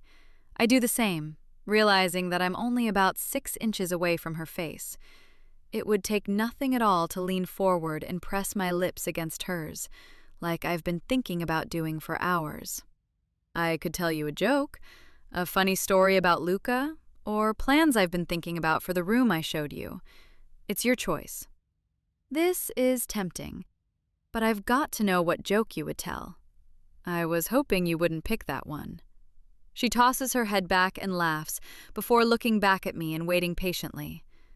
What do you call an alligator in a vest? She snorts a laugh and shakes her head. Do you want me to give you an out before you give me the corny answer? Please. Tell me about the room. Both of us snicker, and I find myself leaning forward just a little bit more, staring at the different colors of her irises as I speak. I watch her face as I talk about her idea of turning it into a library and comfortable space. I can see the warmth on it, just like I did all those years ago. It ignites something inside of me. It always has. Did you always want to be a charter boat captain? Bryn asks after a moment. I shake my head. It wasn't what I dreamt of as a kid, but I fell in love with the ocean out here, and the idea struck me. It's lucrative enough. I get to spend my days on the water, and I meet all kinds of interesting people because of it. She smiles at me and sits up straighter. It does sound like a freeing job. It is. But if you could do something you did dream about when you were a kid, what would it be? Her eyes are alight as she watches my face. I think for a moment. As a kid, I knew that I wasn't going to be a doctor or an astronaut. I never even thought to kid myself with those possibilities. It was clear to me from a young age that college wasn't on the table. I always thought being a chef would be fun, I admit. She raises her eyebrows and smiles. So that's why you're so skilled in the kitchen now. I nod my head and laugh. I didn't have a lot growing up. I had to make do with very little, and because of that, I would get creative in the kitchen. I'd take cup of noodles and try to turn them into something gourmet. I laugh thinking about it. All the trial and error in the kitchen of our trailer, adding random condiments to the noodles just to try new flavors. For a long time, food was always just a means to an end for me. I'm hungry, I eat. That's it. But then, when I was in the military, I traveled, and it opened new horizons for me. So that's why you want to branch into food? Bryn says, smiling wider. What would you sell? I don't know yet. It's still just a dream at this point. I think it sounds amazing. You could make romantic dinners on your boat and serve them at sunset? I smile and nod. That's the dream. She nods her head to let me know she understands. I know she has dreams of her own that she probably hasn't been able to realize yet. Most people have them, and hardly any of us have the opportunity to make them come true. We're both quiet for a while, the sounds of the rain drumming against the metal roof and the trees blowing in the wind, filling the gap in conversation seamlessly. Can I ask you something else? Bryn asks. Only if I can ask you something after. She wrinkles her nose for a moment, as if she's thinking, then holds her hand out to shake mine. I shake it, feeling just how soft her skin is against mine. I notice that you have a limp when you walk. Is that from your time in the military? She bites her lip nervously as she waits for the answer. I nod my head. In the last year of my term in the military, we were walking through the desert, and my platoon stumbled on a landmine. I was toward the rear of the group, so I didn't take the brunt of the damage. But ever since, I've been left with nerve damage. It actually took me out of service just before finishing my term. I see how her face softens, how she's empathizing with what I went through. There's more questions behind her eyes, the same questions that everyone has when I tell them the story. It's why I usually don't. Only one other person survived it, I say before she has to ask me. I'm sorry. Her voice is quiet. She reaches her hand out to squeeze mine instinctively, and I don't back away like I would for anyone else. Me too. I lost a lot of good friends that day. I pause and take a deep breath. But after that, I left, got into security contracting. She doesn't pull her hand away from me, and I find myself looking down at her ring finger once again. Now it's my turn to ask a question. What happened? I ask her as I gently reach for her hand, picking it up and pointing at the band of pale skin where her ring used to be. She laughs under her breath and drops her head for a moment before lifting it back up to look at me. You can ask me anything in the world, and I'll answer honestly. Do you want to change your question? I shake my head, still holding onto her hand. I married someone I didn't love. He treated me poorly, and I couldn't do it anymore. She pauses and looks away from me, blinking rapidly as if to hide the tears building. I feel a lump forming in my throat. I can see how much this is hurting her. And beyond that, I just can't help thinking about how terrible the timing is for her to be coming back into my life. Are you happy about it? She looks at me, pauses for a moment, then nods. I'm starting to realize this is always how it was meant to be. The divorce? Everything. Her eyes are on mine, and I feel the way my heart beats in my throat. The air between us feels charged, like there's a whole other storm building in the molecules between us. I think I know what she means because I feel the same way. Like the two of us were pulled back together for a reason, and we just need to give into it. But I don't want to be wrong about that a second time. Care to elaborate? I ask, instinctively leaning a little closer. I feel the warmth of her breath against me, and every cell in my body screams at me to close the distance. Being here, with Jade and Luca, on this island I've always wanted to explore more. She bites her lip, and her eyes drop to my mouth before locking on my eyes again. Seeing you here. I smile at her, pulling my hand away from hers and reaching forward to cup her cheek. I see how she inhales sharply, stunned by the movement. Her body stills for a moment, but then she leans into my touch. I think this was meant to be too. I lean forward and press my lips to hers. For a moment, I feel like I've traveled in time, like the two of us are walking through the woods by her house where we shared our first kiss once again. I'm back there with the girl I loved all those years ago, the one who got away. My heart is pounding against my chest, and the moment the kiss deepens, I feel warmth spreading throughout my body. Both of us scooch to the very edge of our chairs, getting as close as possible as my hand moves from her cheek to lace through the silky strands of blonde hair falling around her shoulders. Her hands reach for my neck, her fingernails digging gently into my skin.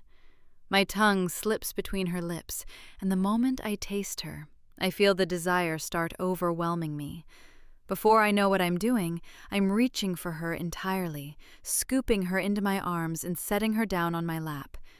She doesn't fight against it. Her arms wrap around me as our lips move in perfect rhythm with each other. My hands move back to her face to hold her firm against me, not ever wanting to let go of her again.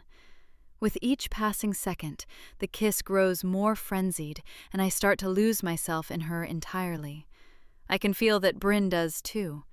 My hands move from her face, down her arms, until I'm holding both of her hands in mine. The moment my fingers lace with hers, she pulls back, looking down at our enclosed hands.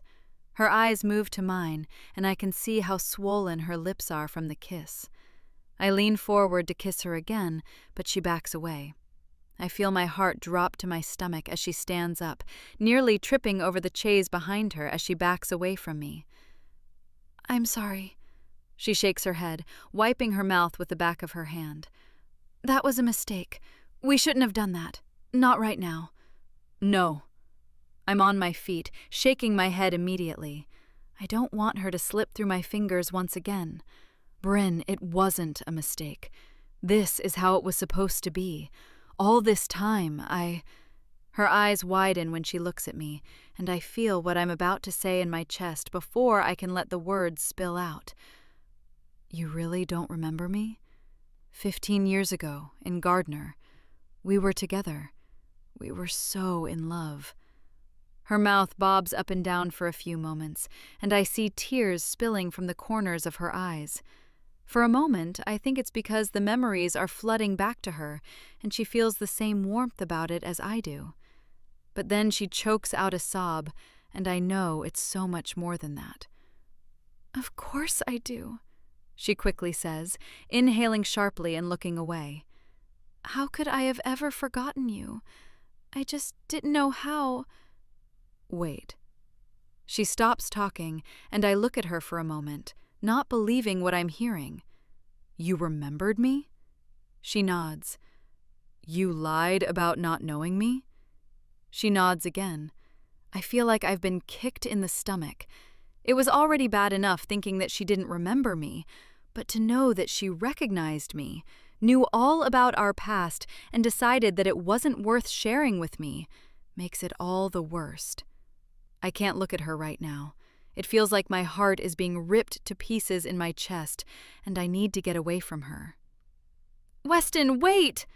Bryn calls after me as I walk around her to go back inside. I don't look back as I head to my room.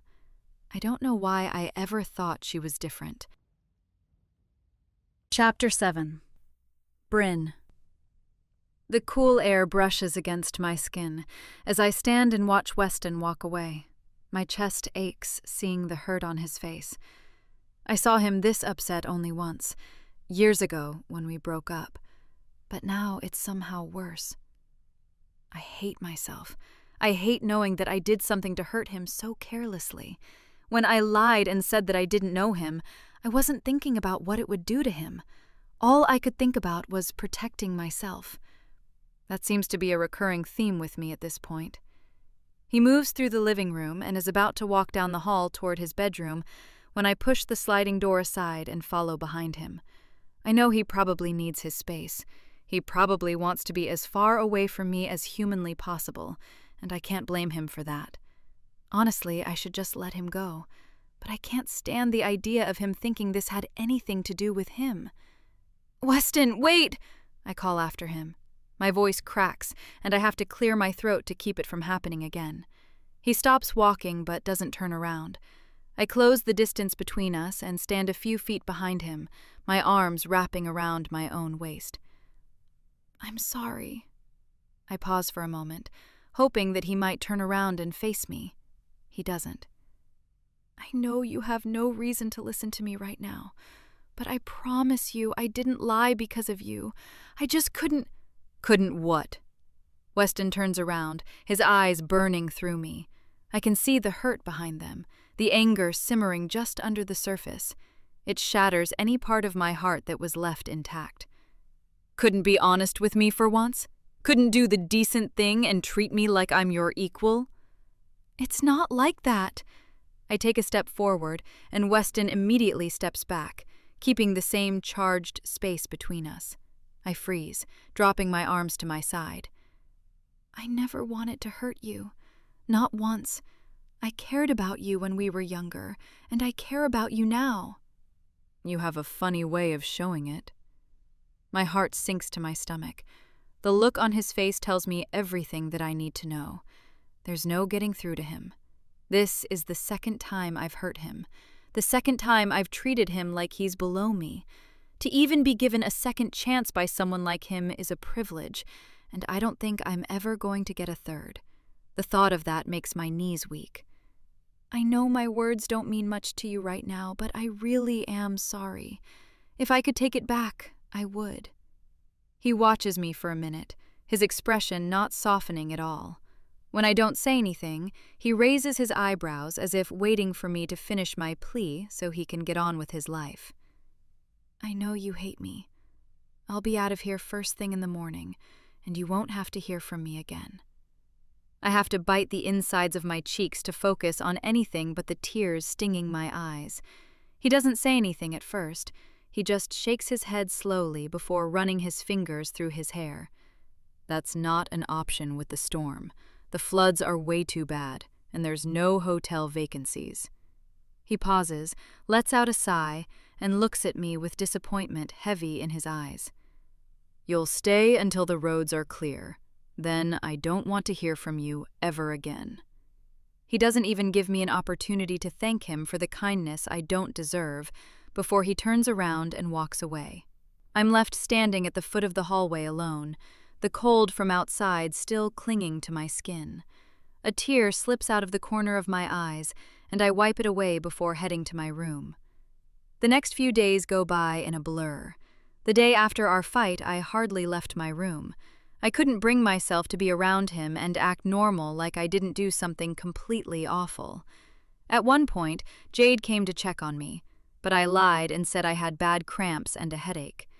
The next morning, when I still didn't come out of my room, Jade, Amy, and Hannah all realized that there was something more going on. They practically broke down the door to come talk to me, and I had to confess the truth. I think I'll remember the horrified looks on their faces for the rest of my life. None of them could fully understand why I did it. On top of that, having to tell all of them about my divorce was a nightmare. Being in Hawaii was supposed to be a relaxing getaway to let me forget all about Mark and the pain my marriage brought me. But nothing's ever as easy as you plan. After finally leaving my room, Weston and I avoided each other at all costs. He still cooked for everyone, including me. That makes all of it so much worse. No matter what I do to hurt him, he's still the same kind, caring person I've always known. Maybe it would be easier if he hated me as much as I do. If he could look at me and think that I'm the one who's beneath him, not worthy of the borderline gourmet food he makes. I spent a lot of time reading during those days. Maybe Weston was right, and there is a part of me that's escapist. I dive right into the over-the-top cheesy romances that I usually love. I always get a little teary-eyed when I read a good romance, but now they feel so much harder.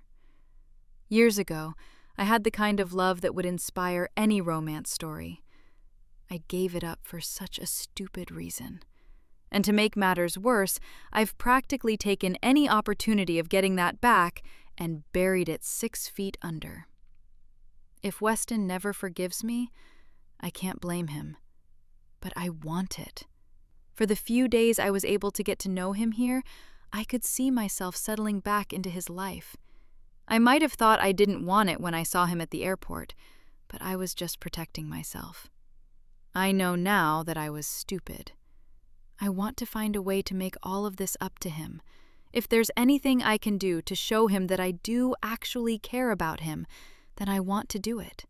A grand gesture, something that I know he'll appreciate, that'll show him that I'm not a complete monster. I just have no idea how to do that. And with my luck, it wouldn't work. I might be destined to be alone. Chapter 8. Weston. As soon as the roads are cleared, everyone leaves. The quiet in my house has never been so welcome, yet so poorly received. It's suffocating. The sound of Bryn's bare feet padding across the floor, her quiet giggles, and her voice pleading my name replay in my head. I need to drown it out. Anything to stop this cycle from going on any longer. Once everyone is gone and I've cleaned up the rooms to put them back in their normal, pristine, unlived-in state, I leave. I drive to the dock to check on the Nakoa. I can focus on work. I can make sure the Nakoa is still in good shape for charters scheduled over the next few days. I do just that when I get there. I focus on cleaning the deck. Wind brought debris from the woods aboard, so I sweep it, getting rid of the few tree limbs scattered along the deck. I have a few scratches along the side that I managed to buff out. When I'm done with that, I focus on the administrative. All of the charters that want to go out at sunrise and sunset, group visits, fishing excursions. I reschedule people who I had to cancel because of the storm, giving them refunds as needed. Through all of the work, Bryn's name resurfaces in my mind. When it does, I work harder. I find things that need fixing. After a while, there's just no work to do. I end up taking the Nakoa out for a while, sailing over the water and trying to lose myself in the ocean. It works for an hour or two. Then my mind wanders back to being 18 years old and sitting on Bryn's front porch while her mom watched the two of us through the kitchen window. I could feel Linda's eyes on me the entire time Bryn broke my heart. The same numbness I felt 15 years ago comes back. I thought I beat it. I thought it was in the past, but I was wrong. The past never seems to stay buried.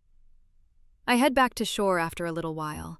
Maybe if I go to the actual shop and do some work there, I can escape more. I usually have cleaners who come every week to deep clean the office, but I decide on the way back that I'm going to cancel them this week. It'll give me something to do for a while. By the time I'm at the dock and ready to get off, it's a little after noon. I don't get much service when I'm on the water, and as soon as I'm back on dry land, my phone is buzzing. Text messages from Luca and Jade asking me if I'm okay. I ignore them. They want me to check in just to let them know that I'm not hurting too badly. Both of them should know by now that I don't tend to want to talk about my feelings. I step off of the boat and start making my way down the dock, freezing the moment I see Bryn sitting on a bench waiting with her hands in her lap. She stands up when she notices me. Briefly surveying the scene, I see a picnic basket sitting on the bench beside her, and I immediately realize what's happening. I shake my head, silently telling her that I don't want to deal with this right now.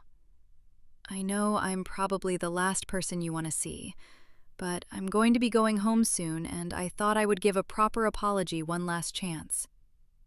She takes a few steps forward and stands a few feet away from me. I think you should leave. She takes one more step forward. Her eyes are on the dock for a moment before she takes a deep breath and looks back up at me, her hazel eyes glowing in the sun. Just give me one more chance to explain everything. There's a lot that you don't know. I understand if you hate me after it, but all I'm asking for is an opportunity to explain myself. I open my mouth for a second to tell her no once again. I think I've made it clear at this point that I don't have much interest in hearing what she has to say. But at the same time, I feel curious. This explanation is not necessarily wanted right now, but I think about all the years I spent wondering what went wrong with our relationship, and I realize that I'll want this closure. It might be the last chance I ever have to speak to Bryn and find out the truth of what happened to us. Explain it then. My voice is clipped, leaving no room for small talk. She looks over her shoulder at the picnic basket and turns back to me with a nervous smile. It's not a quick story. I was hoping we could sit down and talk about it for a while. I close my eyes and realize that she's not going to give up on it. Bryn has always been stubborn, and I know better than to argue with her. Fine. I turn back around and head to the Nakoa as she rushes back to grab the basket. A few moments later, I'm helping her aboard the boat as she settles in on the deck, spreading out a blanket and putting out an array of foods. I watch her for a minute, seeing how she pulls out a spread of food that makes my chest tighten for a brief moment. Apple Jacks, cheese sticks, orange juice, fresh cantaloupe, and PB&J sandwiches. She catches me staring at the food and smiles. "I still remember everything," she says. She picks up some sliced cantaloupe and shows it to me. "I remember how you would always ask for the cantaloupe in my fruit salads because you loved it so much. You used to eat Apple Jacks nearly every morning in the school cafeteria. You're the one who got me addicted to PB&J. She pauses and stares at me with a hopefulness in her eyes that I find very difficult to resist. "I know you think that I forgot all about you over the years, but I didn't. Obviously, I know you probably don't eat most of the stuff now, but I just wanted to show you that I do remember." I only hesitate for a moment before kneeling down on the blanket across from her. It's just like it was when the two of us would have picnics in the field near her house. It's familiar. I hate how easy it is to fall back into this rhythm. As soon as I sit down, she smiles at me and picks up one of the sandwiches and hands it over. My stomach growls at the sight, and I unwrap it to take a bite. "Where do you want me to begin?" Bryn asks. I chew the sandwich slowly for a moment, taking my time swallowing it. Her eyes are on me the entire time, waiting. 15 years ago, on your front porch? She takes a deep breath and pours both of us a glass of orange juice to keep herself busy. When she finally looks at me, I can see the resolve settling in her eyes. I'm finally about to get the answers I've waited so long for. "I know it's not a secret that my mom didn't like you. Gardner is a small town and everyone knew about your parents." She winces as she says it, and I can see the discomfort behind her eyes. I shrug, letting her know it's not a big deal. "Well, my mom had planned out my entire life for me the moment she found out she was pregnant. I was going to graduate high school with a 4.0 GPA, get into any school I want, and study nursing for the exclusive reason of mingling with single doctors after college and marrying rich. You were a wrench in that plan." I nod my head. That sure does sound like Linda. "When we were together, she would constantly tell me that you were no good. You were never going to amount to anything. You'd be just like your parents, going out every night, drinking away the little money you made." Those words sting because I can almost hear Linda's voice telling them to Bryn. It hurts knowing that it worked.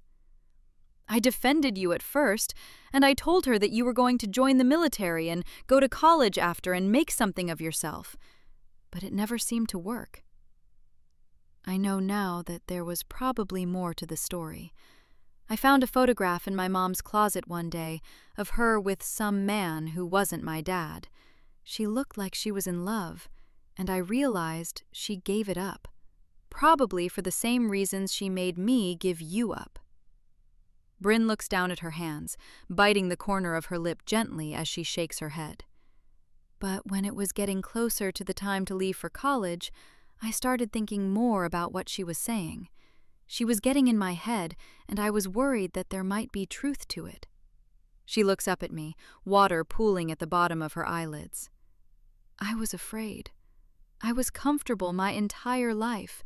I never had to worry about bills or money, and my tuition was paid for. She told me that would be all I'd have to worry about with you. I'm so sorry."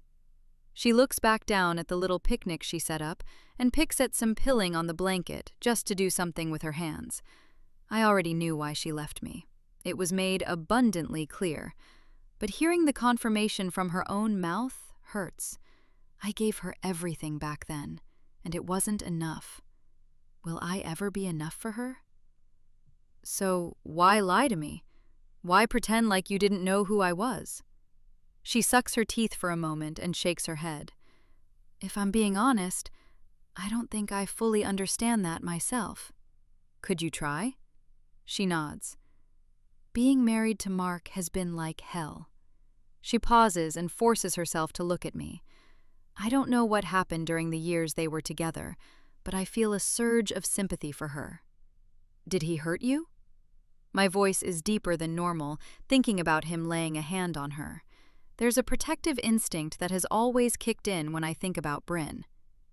No, not physically anyway. I let out a small breath of relief hearing that. I was just a trophy to him. He was a little bit older, established in his career as a lawyer. My mom actually set us up, and she championed him like he could spin gold. Nothing I ever did was good enough for him. I couldn't work hard enough. I couldn't clean the house well enough. My food was never tasty enough. There were so many expectations on me, and I couldn't live up to them. And when I didn't, he never failed to point out my shortcomings. He treated me like dirt, and never once saw me for me. Not like you did. I watch her for a moment, trying to see the explanation for why she lied, but failing. And you lied because of Mark?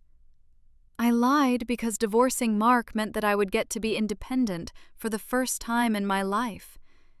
She pulls her lips into a tight line and looks out at the water for a moment. I remembered the past too fondly, and I thought I needed a new future, one where I could be alone for a while just so I could get used to what it felt like. I didn't think I would want that if I spent more time with you. You were worried we might rekindle things. It doesn't come out like a question. It's a statement. Bryn nods her head, and I feel a tug in my chest. The moment I saw her getting into the back seat of my truck, I thought the opportunity for us to get back together was there too. I might not agree with what she did, but the extra context does make me understand a little more. I'm sorry. It was never about hurting you. I just knew that I needed time for myself, and I panicked when I saw you. It was stupid, and I regret it, and I would do anything to earn your forgiveness. I shake my head and stare at her, setting the sandwich I've been holding while she spoke down. I can understand where you're coming from. She laughs. Of course you do. You always understand. But that doesn't make what I did any better. I'm sorry, Weston. Truly. I watch her for a moment. Almost every time I look at her, I still see the same girl I knew. But right now, I can see the years on her. I can see how they've worn her down in ways that I couldn't before. She carries herself with her shoulders hunched just a little bit, like she's carrying the weight of something with her. There's a sadness in her eyes that never used to be there. Life leaves scars, and I couldn't see hers before. But I see them now. In spite of everything, I don't want to run away from them. What about now? I ask. What do you mean? You're here in Hawaii. Both of us know the truth. Where do you stand now? She thinks for a minute, biting her lip as she looks back over at me. I know what I want, but I don't feel like I deserve it anymore. And what's that? She's silent as her eyes fall on mine. I can feel her searching them, trying to read me and failing. I want you. I want what we had a few days ago. It feels like I should have had it this whole time. She lets out a dry laugh. I should have been there beside you, renovating your house, picking paint colors and gardening. It feels like I've wasted so much time running from you, and I'm exhausted. Her voice cracks at the end, and tears spill over her cheeks. I don't stop myself as I reach out to dry them. I'm kneeling in front of her in an instant, and she doesn't back away. I feel the warmth of the tears on my thumb as I sweep them from her cheeks. It's not too late, I say, as I stare deeply in her eyes. Flecks of gold sparkle as the sun hits them. I lean down and kiss her again. I feel her body tense for a moment before she relaxes in my hands. Her arms wrap around my neck, her fingers lightly scratching my skin.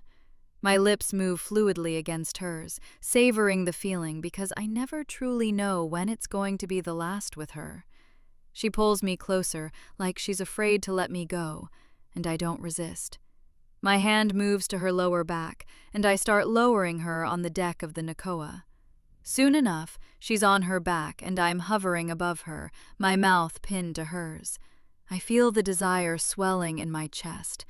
I've wanted this for so long, just to be with her without worrying about anything else in the world. She's finally within my grasp. Everything has been laid bare. Now I know why she broke up with me, and I know that she regrets it. I know that she's wanted me back this entire time. The kiss deepens, and I swallow a quiet moan that slips from her throat. Hearing it drives me wild, and I press my body harder against her. Her hands move from my neck down my arms, pressing against my chest as she feels the grooves of my muscles. It takes every ounce of self-control within me to pull back from her. "You're sure about this, Bryn?" She nods her head, reaching for my face to pull me closer for another kiss. Her lips land on my jaw, and I close my eyes to enjoy it. "If we do this, there can't be any going back. I need to know that you're mine, that there won't be any more obstacles." She stops kissing me and lies back on the floor, her eyes clouded with desire. "There won't be. After the divorce, we—" "After?" I sit up, creating as much distance between the two of us as possible. "What do you mean? You're not already divorced?" I'd assumed it was done. She showed up with the ring gone and the papers filed, and I let myself fill in the ending I wanted instead of asking the one question that mattered. My eyes fall to her ring finger, where she's clearly taking the ring off. She sees me looking and instinctively goes to cover it. "Not officially." I sigh and stand up, walking away from her while I run my fingers through my hair. Of course. How could I have been so foolish to think it would be easy with her? "Then I can't be with you." The words feel like razors as they spill out. I have to fight to force them past my lips. "The papers are submitted. I'm just waiting for Mark to sign off." Bryn stands up and walks along the deck to me. I feel her hand on my arm, but I pull it away. "But you're married!" I turn around and stare at her with an incredulous look in my eyes. "You're legally married to someone else. It doesn't matter if papers have been submitted. In the eyes of the law, you're his." She wrinkles her eyes at me and folds her arms in front of her chest. "I'm not his. I don't belong to him or anyone else for that matter." "That's not what I meant."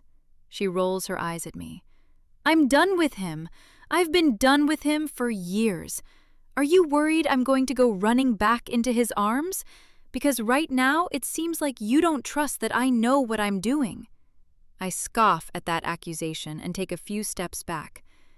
"Forgive me for thinking that we might not get our fairy tale ending after everything we've been through." She stares at me like she's been slapped in the face. Her mouth hangs open for a moment and she shakes her head. I regret my words right away. I know it's still a sore subject, but I can't take them back. Bryn starts to walk away and I feel my chest tighten.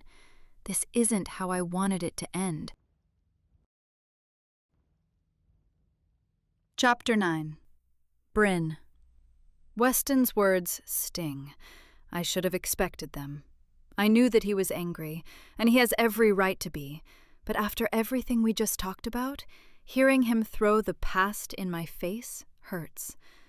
I find myself moving toward the dock. It's not something that I think about. I just move.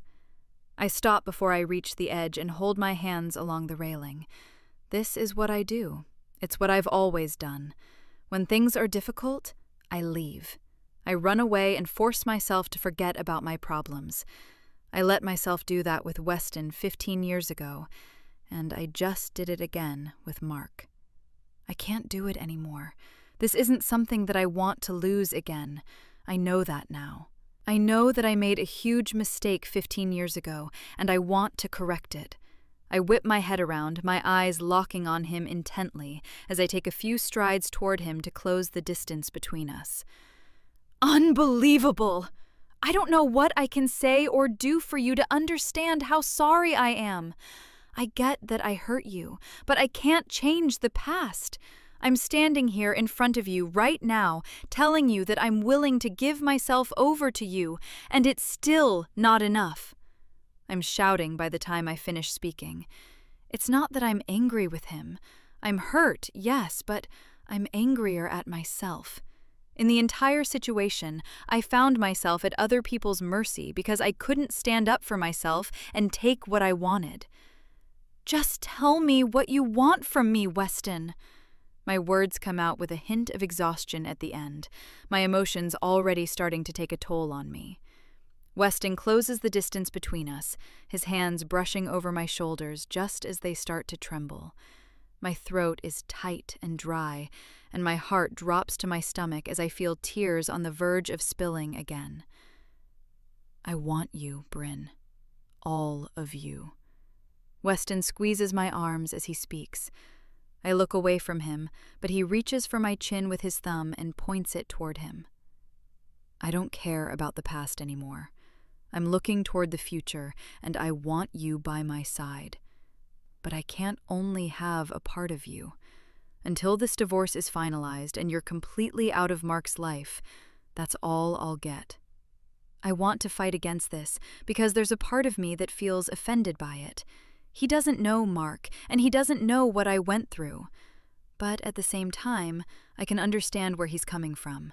If he were the one still bound to another person, I would be unhappy too. I take a deep breath and stare at him, biting my lip to keep it from trembling. Okay. Just know that the papers are submitted. When I go back to Kansas City, I'm going to try to end this as quickly as I can. Good. End it with him and come back here. We can have everything how it was always meant to be. My lips curl into a soft smile. I'll be back as soon as I can then. When do you leave? Tomorrow night. I'll be back in Kansas City around 10 a.m. and back to my life. A small, bitter laugh escapes my throat, and Weston pulls me closer. The heat of his body wraps around me, and I feel myself melting into it. I just want to stay here. I don't want to go back and deal with the shit show I'm going to be walking into. No more Mark. No listening to my mom complaining about how embarrassing it is that I'm divorcing the perfect man. No contentious divorce proceedings. I just want to stay here, where I've always meant to be, in Weston's arms. Unfortunately, that's not an option for me right now. Weston helps me off the boat, and I make my way to Jade's car. She so lovingly let me borrow it under the context of me getting my man back. I drop my phone on the passenger seat and start driving. I feel high, like I'm buzzing with the possible future before me. The phone rings on the seat beside me, and I look briefly to see a Hawaiian area code pop up. I grab it and don't think before answering. After all, the only people who would call me from Hawaii are people that I trust. I can't believe that actually worked, Mark says. My blood runs cold for a moment, and I'm too shocked to say anything. How? Your mom told me where you are. I hear him sucking his teeth on the other end, his feet moving against the hardwood floors as he paces. Who's that you're with? My vision starts to tunnel around me, and I quickly pull over to the side of the road. What are you talking about? You think my wife runs off to Hawaii and I'm not going to try to figure out why? He scoffs. I hired a PI to track you down. I just got the photos back this morning. My phone vibrates in my hand.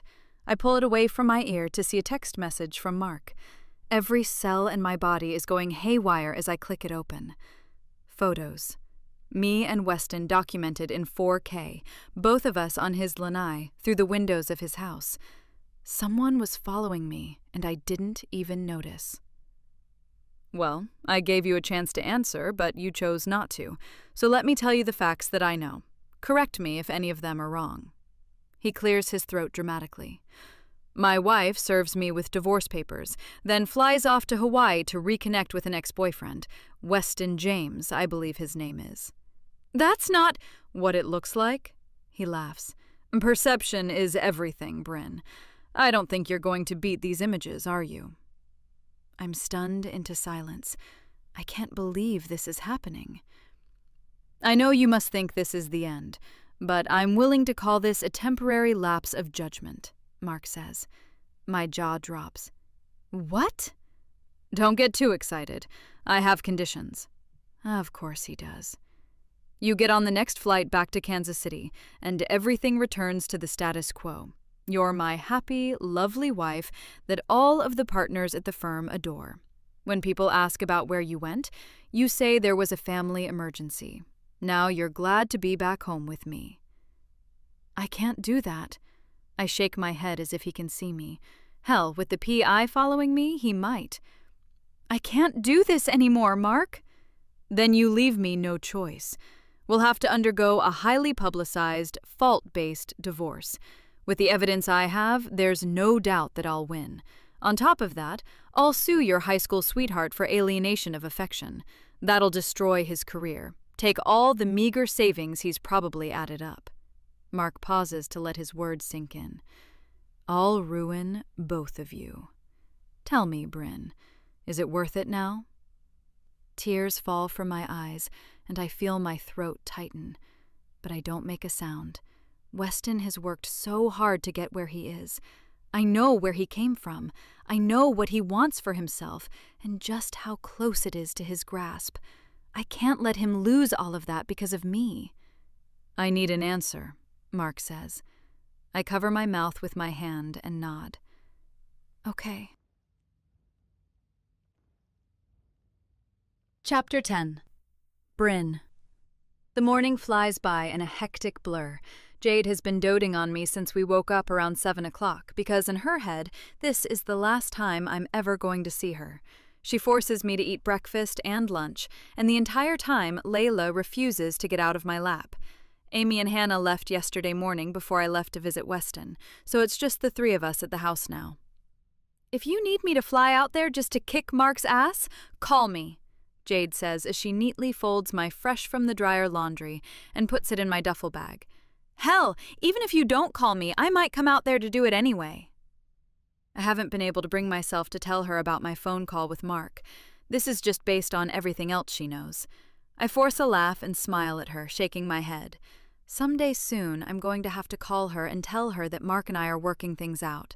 The shame of that now twists in my gut. I hope you take him for all he's worth.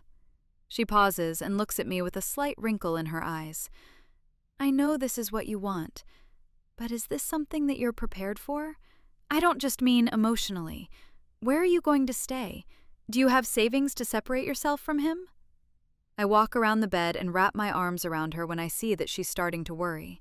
She holds me and I sink into it because I need this so desperately now. It's funny. Even before I knew I wanted to divorce Mark, I think I knew.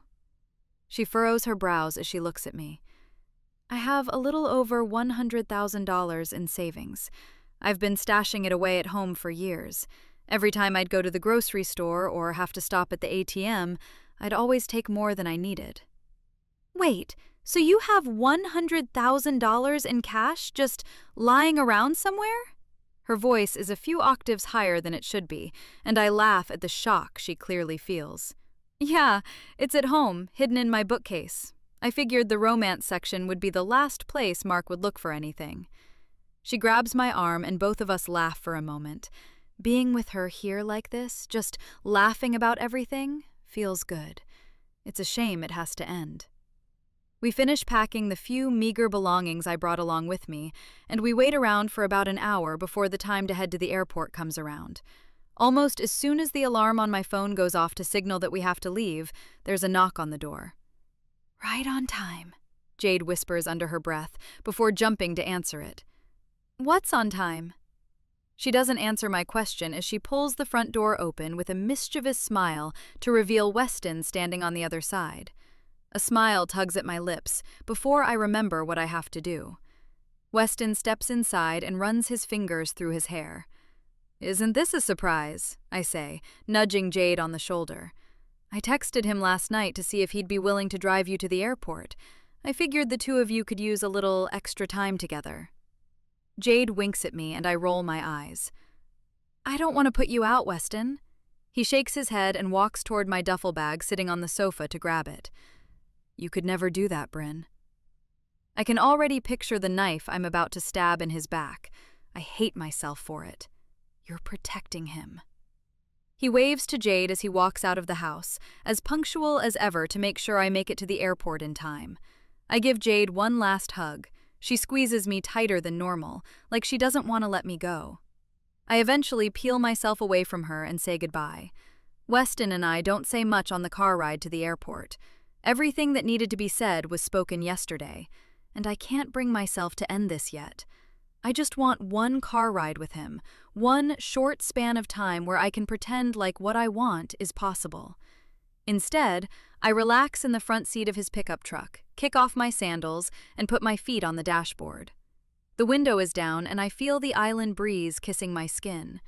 Weston has the radio turned on quietly, and whenever we stop at a red light, he pulls his hand away from the steering wheel to hold mine. I stare at our hands together for a moment. He did this so naturally, like it was an instinct. It feels perfect, but I know that it's wrong. I pull my hand away from his and hold it in my lap, forcing myself to look out the window.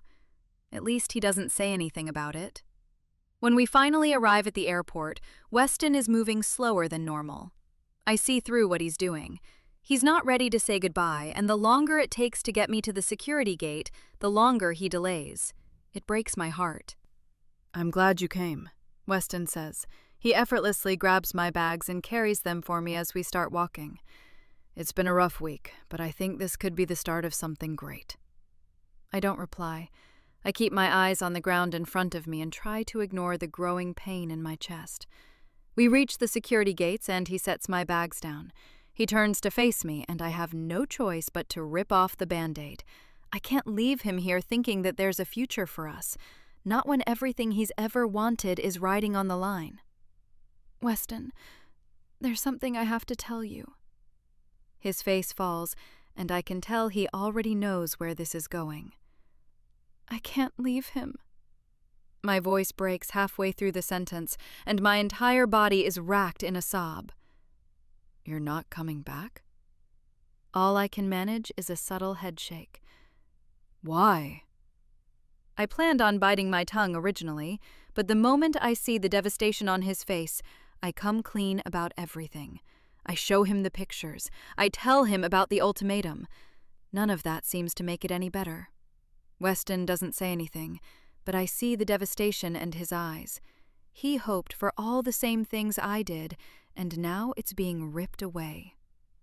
I'm sorry, I say. I dry my eyes and take a few breaths to calm myself down. He shakes his head, his eyes narrowing on me. No, this is what you do. This isn't about protecting me. The second things get difficult, you leave. Weston! He takes a step back and holds a finger up to stop me. This is just history repeating itself. Tell me, if I were the same broke kid you knew 15 years ago, would you be standing here right now? Would you think that there was anything worth fighting for? His words feel like venom in my veins. I don't say anything because I physically can't. I'm done. I'm not going to be just an escape for you anymore. I've been fine without you all of these years, and I'll be fine without you for more. You never wanted me. That's not true! I shake my head, moving closer again. I've always wanted you, and you know that. Every day since we parted on my front porch, I've wanted you. I want you right now. I want you tomorrow. I don't want you in another 15 years. He clenches his jaw, running his fingers through his hair in disbelief. You don't act like it. You don't know Mark! My voice is much higher than I intended, and people around us start looking. He means what he says. He's great at his job. He knows powerful people. If he says he'll destroy you, he will. I can't be the reason you will lose everything. I don't care about any of that. His voice is soft. He doesn't back away as I take another small step toward him. I'd be happy if I were back in Gardner in the trailer park. There was only one thing I ever really wanted. Now it's being taken from me again. I reach out for him, but he steps back before my fingers make contact. He looks at me one last time before shaking his head. Prove that you want this. Don't let him control you anymore. I don't know how. Well, I'll be here until you figure that out. He pauses and locks his eyes on mine. I won't wait around forever. He turns around and walks away, leaving me standing by the security gate all alone. Throughout the flight, I replay the last conversation with Weston in my head. The look on his face is going to haunt me. I'll never forget how badly I've hurt him twice now. But the more I think about it, the more it makes sense. I do give up when things get hard. I always have. I could have fought for him when we were younger. I could have said no to my mom when she insisted that we break up. How many times could I have told Mark that I didn't want to go to a party or event? I could have demanded respect, but that would have been too difficult. And now, my entire future is about to be dictated for me by someone who sees me as an object. How can I let that happen? I've done a lot of things for other people, things that have hurt me because all I wanted to do was make others happy. But now, I get to be selfish. I get to take my life and live it how I want to. I don't care about who this upsets. It's my life, and I get to be happy. The high I feel from this new realization fades almost as soon as my feet are back on the ground in Kansas City. It's replaced by the familiar dread I felt over the past 7 years. I call an Uber and wait by the curb. I know that the moment I get home, I'm going to make a decision that I might regret, but I don't have a choice. The Uber drops me off outside of our house, and I take my time walking up the brick sidewalk to the front door. His car is in the driveway, so I brace myself for confrontation. There's a part of me that expects my key not to work. Mark has always been petty, and changing the locks while I'm away with all of my belongings still inside wouldn't surprise me. The lock clicks, and I push the door open. I don't know why, but I expect there to be something different. Furniture pushed around or broken lamps and vases. But everything is exactly as it has always been. The furniture is in excellent condition, placed in a way to optimize the living space and make it feel bigger and more inviting. I spent a lot of time working with the design constraints that Mark gave me when we moved in. He didn't like any of the furniture I chose or colors I wanted to use, so we stuck with black and white. Minimalist. Basic. Cold. I close the door, and a few seconds later I hear footsteps on the stairs. When I see Mark, the hair on the back of my neck stands up. "You've done a lot of damage. You know that, right?" He slows halfway down the stairs, and I have to force myself to keep my eyes on him. "I can't believe you left like that. No warning, no note, nothing. You left me here to explain your absence to everyone we know." His voice is raised as he speaks, and finishes descending the stairs to stand a few feet away from me. His hands are on his hips, and his entire face is contorted in a scowl. When my mom introduced me to him, I was smitten. I might not have been head over heels in love like I was with Weston, but I saw the good in Mark. He was handsome, dark brown hair and baby blue eyes. He was a promising young lawyer, and I could see a future with him. The future my mom told me I wanted was filled with nice clothes and Roth IRAs. Looking at him now, I see how he's changed. I can see the frown lines around his mouth, the lines growing at his forehead from keeping his eyebrows pinched together, and the sheer hatred he has for me in his eyes sends a chill through me. "I had to go to Fred's party alone. Everybody there was asking about where you were, and it was humiliating." He shakes his head, running his fingers through his perfectly coiffed hair. The moment he realizes it's out of place, he looks in the entryway mirror and corrects it. He's as vain as ever in the wake of this all. "I was gone for 10 days, and you didn't hear from me. Was there even a part of you that thought I was in danger or hurt?" He looks at me with his cold eyes, and his upper lip curls into a snarl. "I might have, had I not been served divorce papers at my office." He takes a measured step toward me, standing at most 6 inches away. "Can you understand how humiliating that was for me? You didn't give me any warning about this. Surely you didn't think everything was fine." He laughs under his breath, his eyes locked on mine as he grits his teeth. "You're ungrateful. I know dozens of women who would love to be in your position. Nice house, nice car, money to spend on anything you want, and you're dumb enough to throw it all away. You act like I do nothing. My voice is calm, which surprises me. I thought I would feel more emotional than I do right now. I work, Mark. I have a great job that I love. I make money and contribute. Really? What in this house did your salary pay for? He gestures widely, pointing to anything around him. Can't think of anything? Because I bought the living room furniture. I pay the mortgage. The money you make goes toward travel expenses, your book collection, and the electric bill.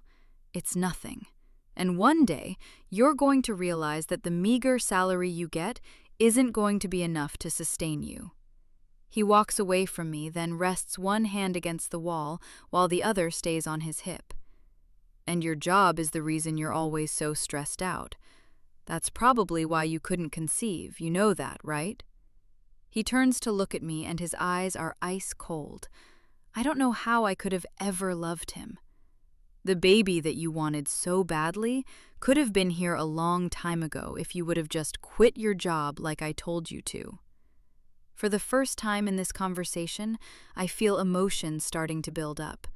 I should have expected him to go for low blows like this, but in a way, I'm glad it's happening.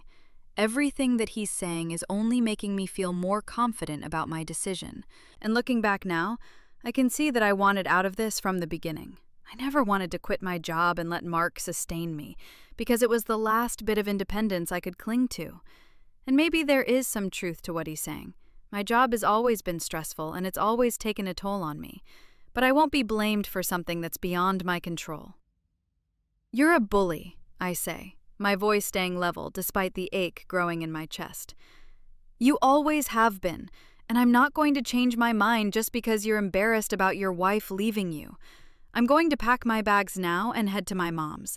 You won't hear from me again. But you will be hearing from my lawyer. His face contorts in rage. I know that he thought I was back under his thumb. He thought I was going to roll over because of one phone call. Fighting him in the divorce might be nearly impossible. But I have $100,000 saved up that I'm willing to throw away on the best attorney I can get my hands on. I don't want anything from him. I just want to be free. You'll regret this, Mark calls after me. He doesn't follow me. I go to the bedroom and open the closet to grab a suitcase and load it with as much as I can. When I'm done with that, I head to the parlor room where my bookcase is. It's untouched, just as I suspected it would be. I took a good portion of the money from my hiding spot before leaving for Hawaii, but I take all of it now.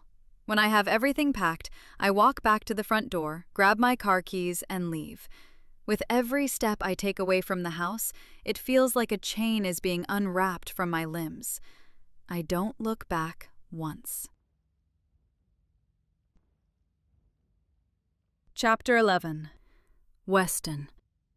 She's hurt me before, but she promised me that she wouldn't again. I believed her this time. I believed that she truly had my best interest in mind. If what she said is true, then maybe she does. But she doesn't get to make those decisions for me. Bryn doesn't get to choose what I want to be happy. And now I have the very real possibility of never seeing her again, right in front of me. Pass me the tackle box, Luca says, interrupting my thoughts. I push it toward him on the deck of the Nakoa, and he opens it to reach for the fishing bait he needs. Ever since returning from the airport, it's clear that Jade and Luca don't feel comfortable leaving me alone. I can tell they're curious about where we stand. Luca was the one who insisted we go out fishing this evening. He didn't tell me in his own words that it was because he wanted to make sure I'm okay, but I know him well enough to know that he has his own motives. "How you doing over there, man?" he asks after a while. I reel in my fishing pole and shake my head. "Not getting any bites." He looks at me and raises his eyebrows. "That's not what I was asking about." "I know," I sigh. My phone feels heavy in my pocket. Every second that it doesn't ring is only a reminder that Bryn is so far away from me, and I can't talk to her. "I'm fine, really." He's silent for a moment, and I think he's going to drop it.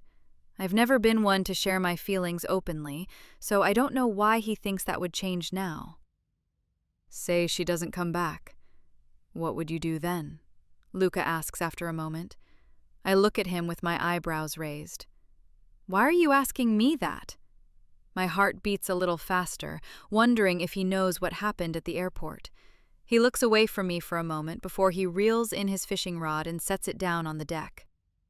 Look, I love Bryn. I think she's a great girl, and I know you guys have your past.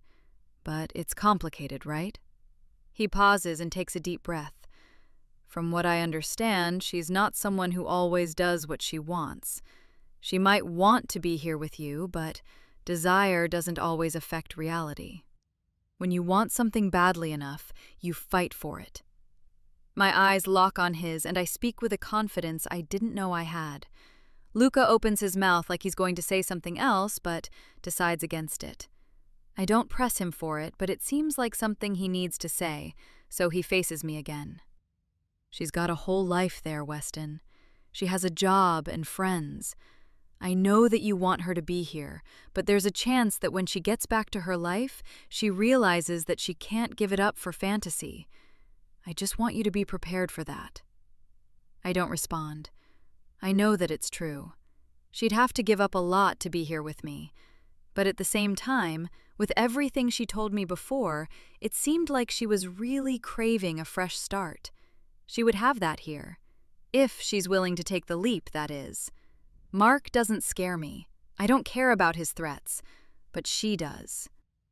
Let's head back. Nothing's biting.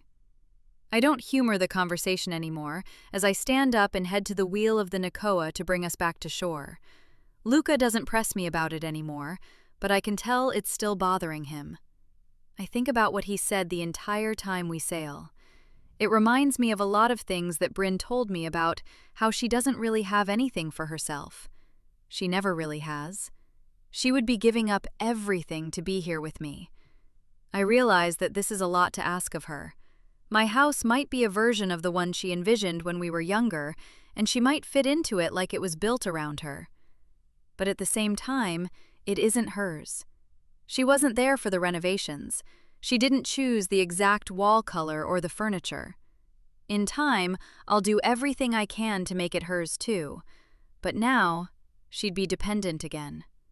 The more I think about it, I think about what she told me she would do with the room that still needs renovating. She was so detailed about it all, and she could see exactly what she wanted like she'd been dreaming of it for years. Before Bryn was back in my life, I felt like I was missing something. I had a nice house, I had my own business, and I made a very comfortable living for myself. On the outside, it might have looked like I had everything I wanted, but I was missing something. Someone to share it all with. No other woman I dated through the years checked the boxes I needed to want to settle down with them. But Bryn coming back into the picture for just a short time showed me exactly what I was looking for. Her. All this time, I was looking for her in everything. I might be an idiot for even thinking about this right now. She told me that she can't leave him. She doesn't want him to hurt her or me because of it. But in spite of it all, I feel a small tug of hope that she'll do what she wants, that she will leave him and she'll come back here to be with me. I want her back. I want her walking around our house in her oversized sweaters. I want to hear her laughter echoing through every room.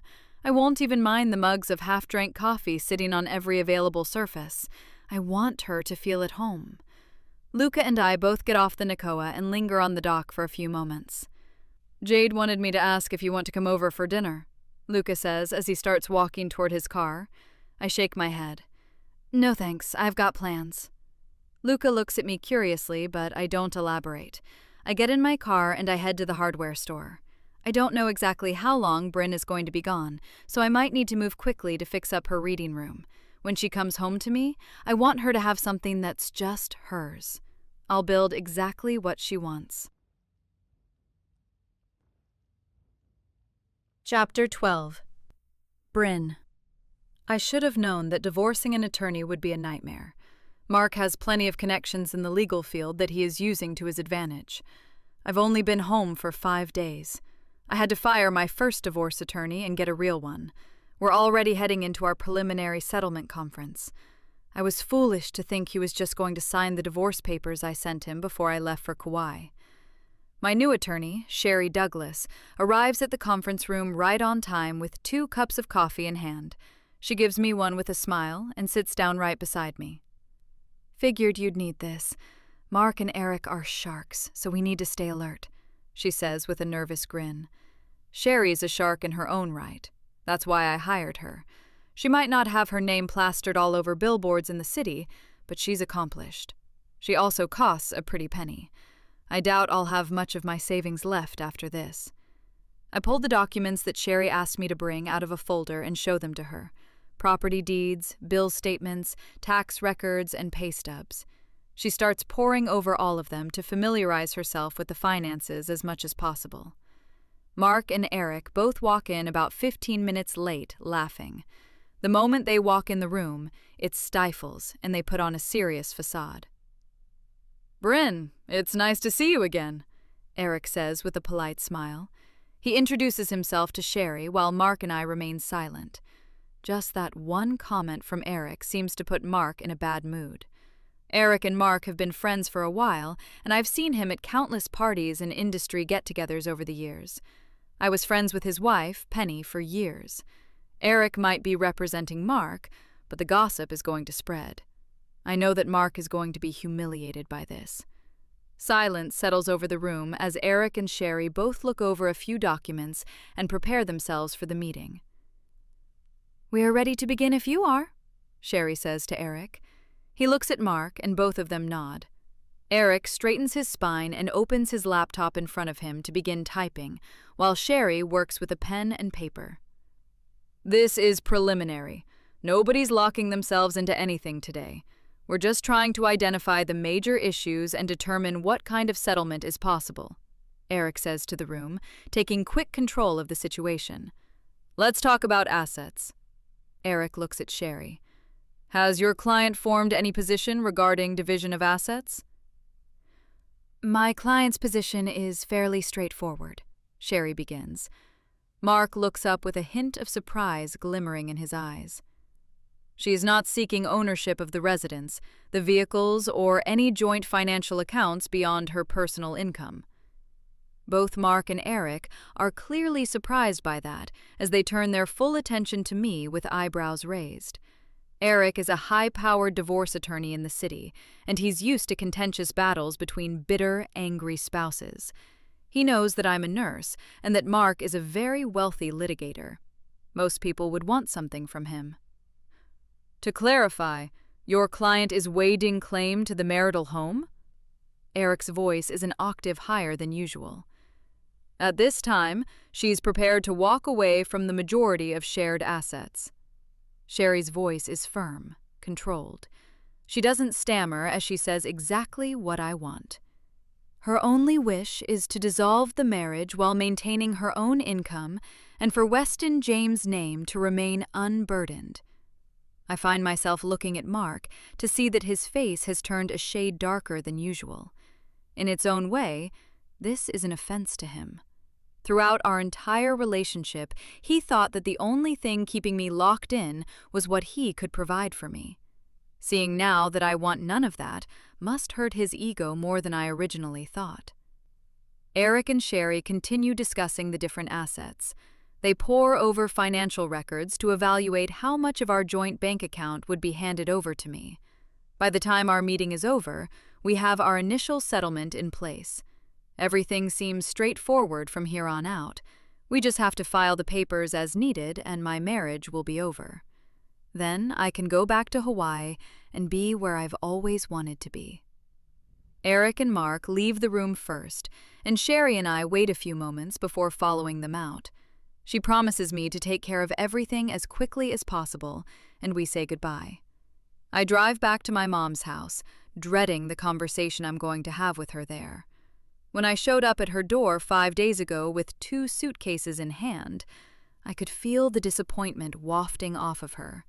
She was Mark's biggest supporter, and she wanted me to stay with him no matter what. The fact that I was unhappy never mattered to her. Any time I would bring up a complaint that I had about the marriage, she would remind me that Mark worked hard for me, that I would never be able to afford the beautiful house that I lived in without him. I wouldn't be able to drive a new car every 2 years on a nurse's salary. She wanted me to quit my job, just like Mark did. That way, I could be a stay-at-home mom, just like her. I could raise a couple of grandkids and live the perfect, traditional 1950s life that she wanted for me. What I wanted never figured into the plans.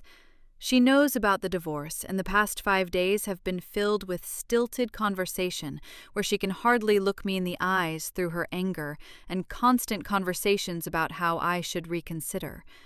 I thought about sharing the good news that I had rekindled a relationship with someone that I really cared about, but I realized it would fall on deaf ears. In fact, I figured sharing with her that I was once again involved with Weston James might actually send her into an early grave. I text Weston on the drive back. It's over. I just left a settlement hearing, waiting for final papers now. Weston calls me a few minutes later. Is this a good time? I ask, wondering if he's working. I just docked, actually. It's a perfect time. He pauses for a moment, and I hear something thudding behind him. I don't know exactly what he does at the end of every charter excursion, but I imagine he's just wrapping up things on the deck. It's done for real? With absolute certainty, I say. A smile grows on my lips that I'm sure he can hear. He might try to contest something just to be a pain, but I told him that I can't be with him. I don't want anything from him. He gets to keep all of the assets. I just want my freedom, and I want him to leave you alone. Wow. Weston is quiet on the other end for a moment. I was hoping you'd call me and tell me this. I'm sorry about everything. No, you don't need to apologize, he says. I can understand why you thought you had to stay. For what it's worth, I think this settlement is too good of an opportunity for someone even as petty as himself to pass up. A bitter laugh escapes my throat. Do you want to come back here? Yes. I don't even need to think before answering. It's all I've been able to think about since leaving. Good. He pauses and a smile grows on my lips. I imagine him standing on the deck of his boat, smiling too. Where are you staying? My mom's. And just like that, all of the joy is taken out of the conversation. How's that been? His voice is a little softer as he asks, and I realize that it's uncomfortable for him. My mom never liked him, and she's the reason that we broke up to begin with. I'm sure the idea of me being with her right now isn't very exciting to him. Oh, she wants me to go back to Mark and beg for forgiveness. She just can't reconcile the idea that I don't want to be like her. I'm sorry. I hear footsteps on wood, and I can perfectly picture him walking down the dock to leave. What did she say when you told her about us? I hesitate for a second. It's only just dawned on me that I haven't exactly told Weston that my mom has no idea we're in contact. The truth is, I don't think my mom knows how much it hurt me when she convinced me to break up with him. She probably thought it was nothing more than a high school fling, something that I might look back wistfully at one day. I haven't told her yet. There's a pause on the other end, and for a while I think the call might be disconnected. The thought crosses my mind that Weston might have hung up on me because he's so frustrated that I'm once again keeping the extent of our relationship a secret. But then I hear a car door open and close, and I know that he's still there. He's just not saying anything, which is much worse. Why not? He finally asks. His voice is more controlled now, and I can hear the doubt creeping through. I don't know how. If I tell her, it's just going to be an argument that I don't need right now. Weston doesn't say anything in response. I keep driving for a few minutes in silence, knowing that Weston is on the other end doing the exact same thing. That doesn't bring me much comfort. So you're not going to tell her? I will. I just don't know how to do it yet. I hear the quiet groan on the other end, and I know that he's unhappy. I pull into the driveway of my mom's house and turn off the car, leaving Weston on my phone. Looking up at the front of the house, I see the curtains in the living room opening and my mom's face appearing behind the glass. She has her own phone glued to her ear, saying something. "I'll tell her, I promise." Neither of us say anything for a moment. "I just pulled in, so I should go. She's going to have a lot of questions." "Okay, I'll talk to you later then." We hang up the phone and I lean back in the car seat for a minute, giving myself a chance to breathe before going inside. I brace myself for chaos as soon as I open the door. My mom will not be happy about everything that happened today.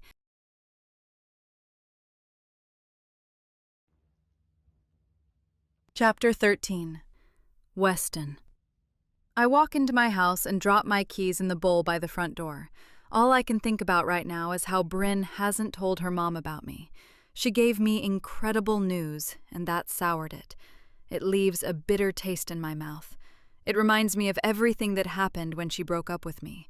Her mom hated me, and she let that get to her. And now she's telling me this is something she wants to fight for, yet she can't even bring herself to tell her mom that she's made a decision. Maybe Luca was right when he told me that Bryn might not be able to do this. I didn't want to believe it. Once again, my judgment was so clouded by her. All I could think about was the hope that I would get to be with the woman that I loved. I saw the perfect, happy future I would have with her. I told myself that none of the bad parts would come up again. I didn't think it would be possible. I find myself walking immediately toward the reading room. Over the past 5 days since Bryn has left, I've come home from work and immediately started working on the room. In my head, I'm expecting a phone call from her at any moment, telling me she's going to be on the next flight here. Hardwood floors have been laid, sanded down, and stained. The walls are painted a brilliant, rich teal that I know she'll love.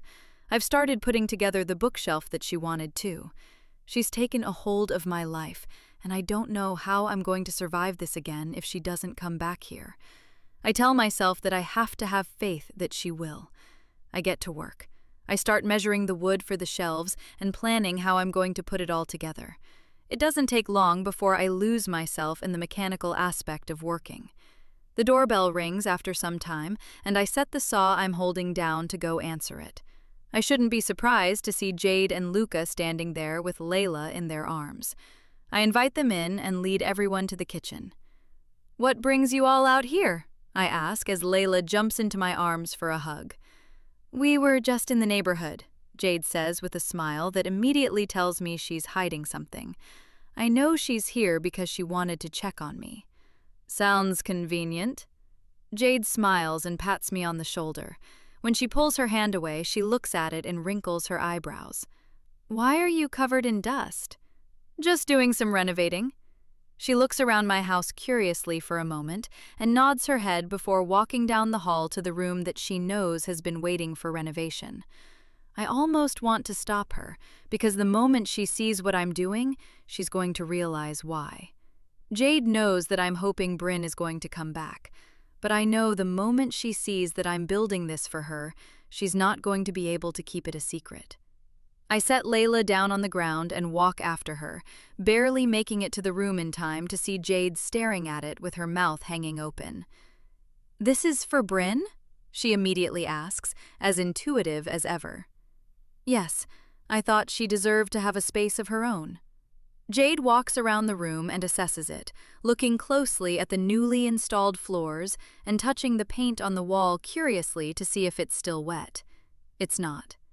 "She'll love this." Jade turns to me with a smile. "She's always wanted a space like this." "I know, and she has no idea that I'm doing this, and I would like to keep it that way." I see the surprised look in her eyes, and she immediately shakes her head. "I don't keep secrets. Think of it as a surprise more than a secret." She groans and runs her fingers through her hair. "You know, I could actually use some help with some parts of it if you'd be willing. I know a lot about her, but I don't know who her favorite authors are these days. I'm going to have to fill up these shelves with something." Jade smiles at me and walks out of the room. "If I'm going to help you plan and keep a secret, you'll need to feed me. More of those shrimp tacos you made, preferably." "So that's why you guys came here." A family coming by around dinner time. Jade shrugs and smiles. I thought it was obvious. I laugh and follow her out of the room to head toward the kitchen. Everyone settles in around the kitchen island while I start prepping dinner. Layla sits on the countertop and watches me with fascination in her eyes while I season the cod and start chopping vegetables. I let her hold the button on the blender for the mango salsa I make. Once the fish is in the oven, all we have to do is wait. Luca takes Layla into the living room to let her watch some cartoons before dinner. Jade lingers behind, sipping a can of sparkling water. I watch her for a moment and think about how well she knows Bryn. The two of them met in college, and they've been best friends ever since. She knows sides of Bryn that I never had the opportunity to see. After our conversation on the phone earlier, I've been thinking a lot about where Bryn and I stand. Can I ask you something? Jade looks at me and nods. Have you met her mom? Jade nods again. Yes. Linda is an interesting person. I let out a small laugh in agreement. Bryn told me about what happened when you guys were in high school, how Linda didn't like you. She pauses and taps her fingers on the countertop. Why do you ask? I hesitate for a moment because I feel deeply uncomfortable sharing anything about my feelings. I know Jade well enough to know that she's not going to ridicule me or make me feel like I'm crazy for thinking the things that I do, but it doesn't make it any easier. Bryn has been staying with her mom, and she hasn't told her about us. I just don't understand why, I guess. Jade nods her head to let me know that she understands what I'm saying. She's always had a complicated relationship with her mom. They're from two different generations, and they don't understand each other. Personally, I don't think either of them wants to understand the other. Yeah? She nods. Linda has a hard time understanding why a woman would want to work. She was raised to think that the best thing a woman can be is a wife and a mother, and she doesn't understand that Bryn sees more than that for herself. Bryn can't understand why someone would subject themselves to being completely dependent on another person. She felt trapped for a long time because of that. They just see things differently. It doesn't help matters that after Bryn couldn't get pregnant, she threw herself into work even more, and her mom and Mark sort of blame her work for their issues. Jade casually sips her drink while I stare at her with my mouth hanging open. Couldn't get pregnant? I try to think of a moment where Bryn told me that she and Mark were trying to have a baby, and I can't. I didn't know that was something she wanted with him. Jade looks at me with a curious look in her eyes before she realizes what she said. Oh my God! She sits up straight and shakes her head. I wasn't supposed to tell anyone about that. She's gonna be so mad. The timer on the oven dings to tell me the fish is ready, but I can't think about that right now. Bryn never told me that she and Mark wanted to have a baby. If that's the case, is there more about their relationship that I don't know? Is leaving him really going to be that easy? My chest feels heavy as I think about it, and Luca's words come back to me again. I need to prepare myself for the possibility that she won't come back. Chapter 14. Bryn. She just walked in the door. I hear Mom's voice muffled through the kitchen wall as soon as I walk through the front door. I'll try to talk to her. I set my purse down on the table by the front door and prepare myself for the conversation I know I'm about to have. There's no doubt in my mind that she's talking to Mark right now. The two of them have always been as thick as thieves. The kitchen door opens and I see my mom standing in the doorframe with her hands folded in front of her. She has a soft smile on her lips. Her recently dyed brown hair is tucked back in a neat bun that she would never let fray at the edges. She's wearing a long skirt and the button-up shirt that she has properly tucked in. She's been at home all day today, and she is dressed up with a full face of makeup on because that's how she was raised to present herself all the time. My mom's not the kind of woman who walks around the house barefoot in shorts and college hoodies. We're very different in that regard. How was the meeting? She asks, her voice filled with a pleasant lilt I know she's forcing. Do you want me to pretend like you don't already know? The smile on her lips falls and her brown eyes settle on me with disappointment clear in them. I suppose I'm just confused, Bryn. She takes a step out of the doorway, her skirt sweeping the floor below her. Mark is too. It just feels like you're a stranger these days. I sigh and run my fingers through my hair. Of course she's going to take his side. Why would she ever be on the side of her daughter in something like this? Mark has never known me. I was a stranger during our entire marriage. I start walking away from the front door to head to my room. I've already heard enough of her vouching for Mark and telling me that he's willing to change for me to be given a second chance. It doesn't matter to her that Mark has never loved me. Maybe there was some infatuation in the beginning, but our marriage has never been based on love. That's the foundation for what you build your life around with a marriage, and without that, everything else crumbles. I don't understand how she can't see that. I don't want to fight for something I don't care about. Couldn't you just try counseling? Mom calls after me. I stop and turn around to face her. Why? Counseling isn't going to make either of us love each other. It's not going to erase all of the years I spent chained to him while he paraded me around office parties in nice dresses like some object he pretended to be happy with. Mom smiles at me again, holding her hands calmly in front of her. I can see the gears turning behind her eyes.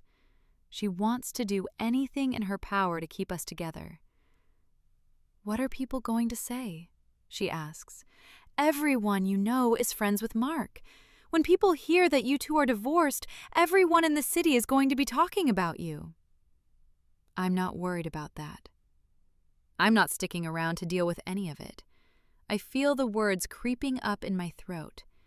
I can tell her right now that I'm planning on going back to Kauai as soon as I can. It doesn't matter to me that a few acquaintances that I never liked anyway are going to be talking about my divorce. Well, you should, because this affects far more than just you, and you're being selfish right now. Her voice is raised a little higher than normal, which is almost surprising. My mom only raises her voice when she feels it's necessary. The fact that she thinks this is a moment where it's necessary is telling. Selfish of me? Yes, Mark's career could be affected by this. Have you thought about that? She crosses her arms in front of her and raises her brows. You know how all of those big-shot attorneys are. To make partner, they want to know that they're promoting someone who has upstanding family values. A single, recently divorced man with no children is not going to be considered. And you know how hard he's been fighting for that. I laugh dryly under my breath and shake my head. So I need to be unhappy for the rest of my life because of his job.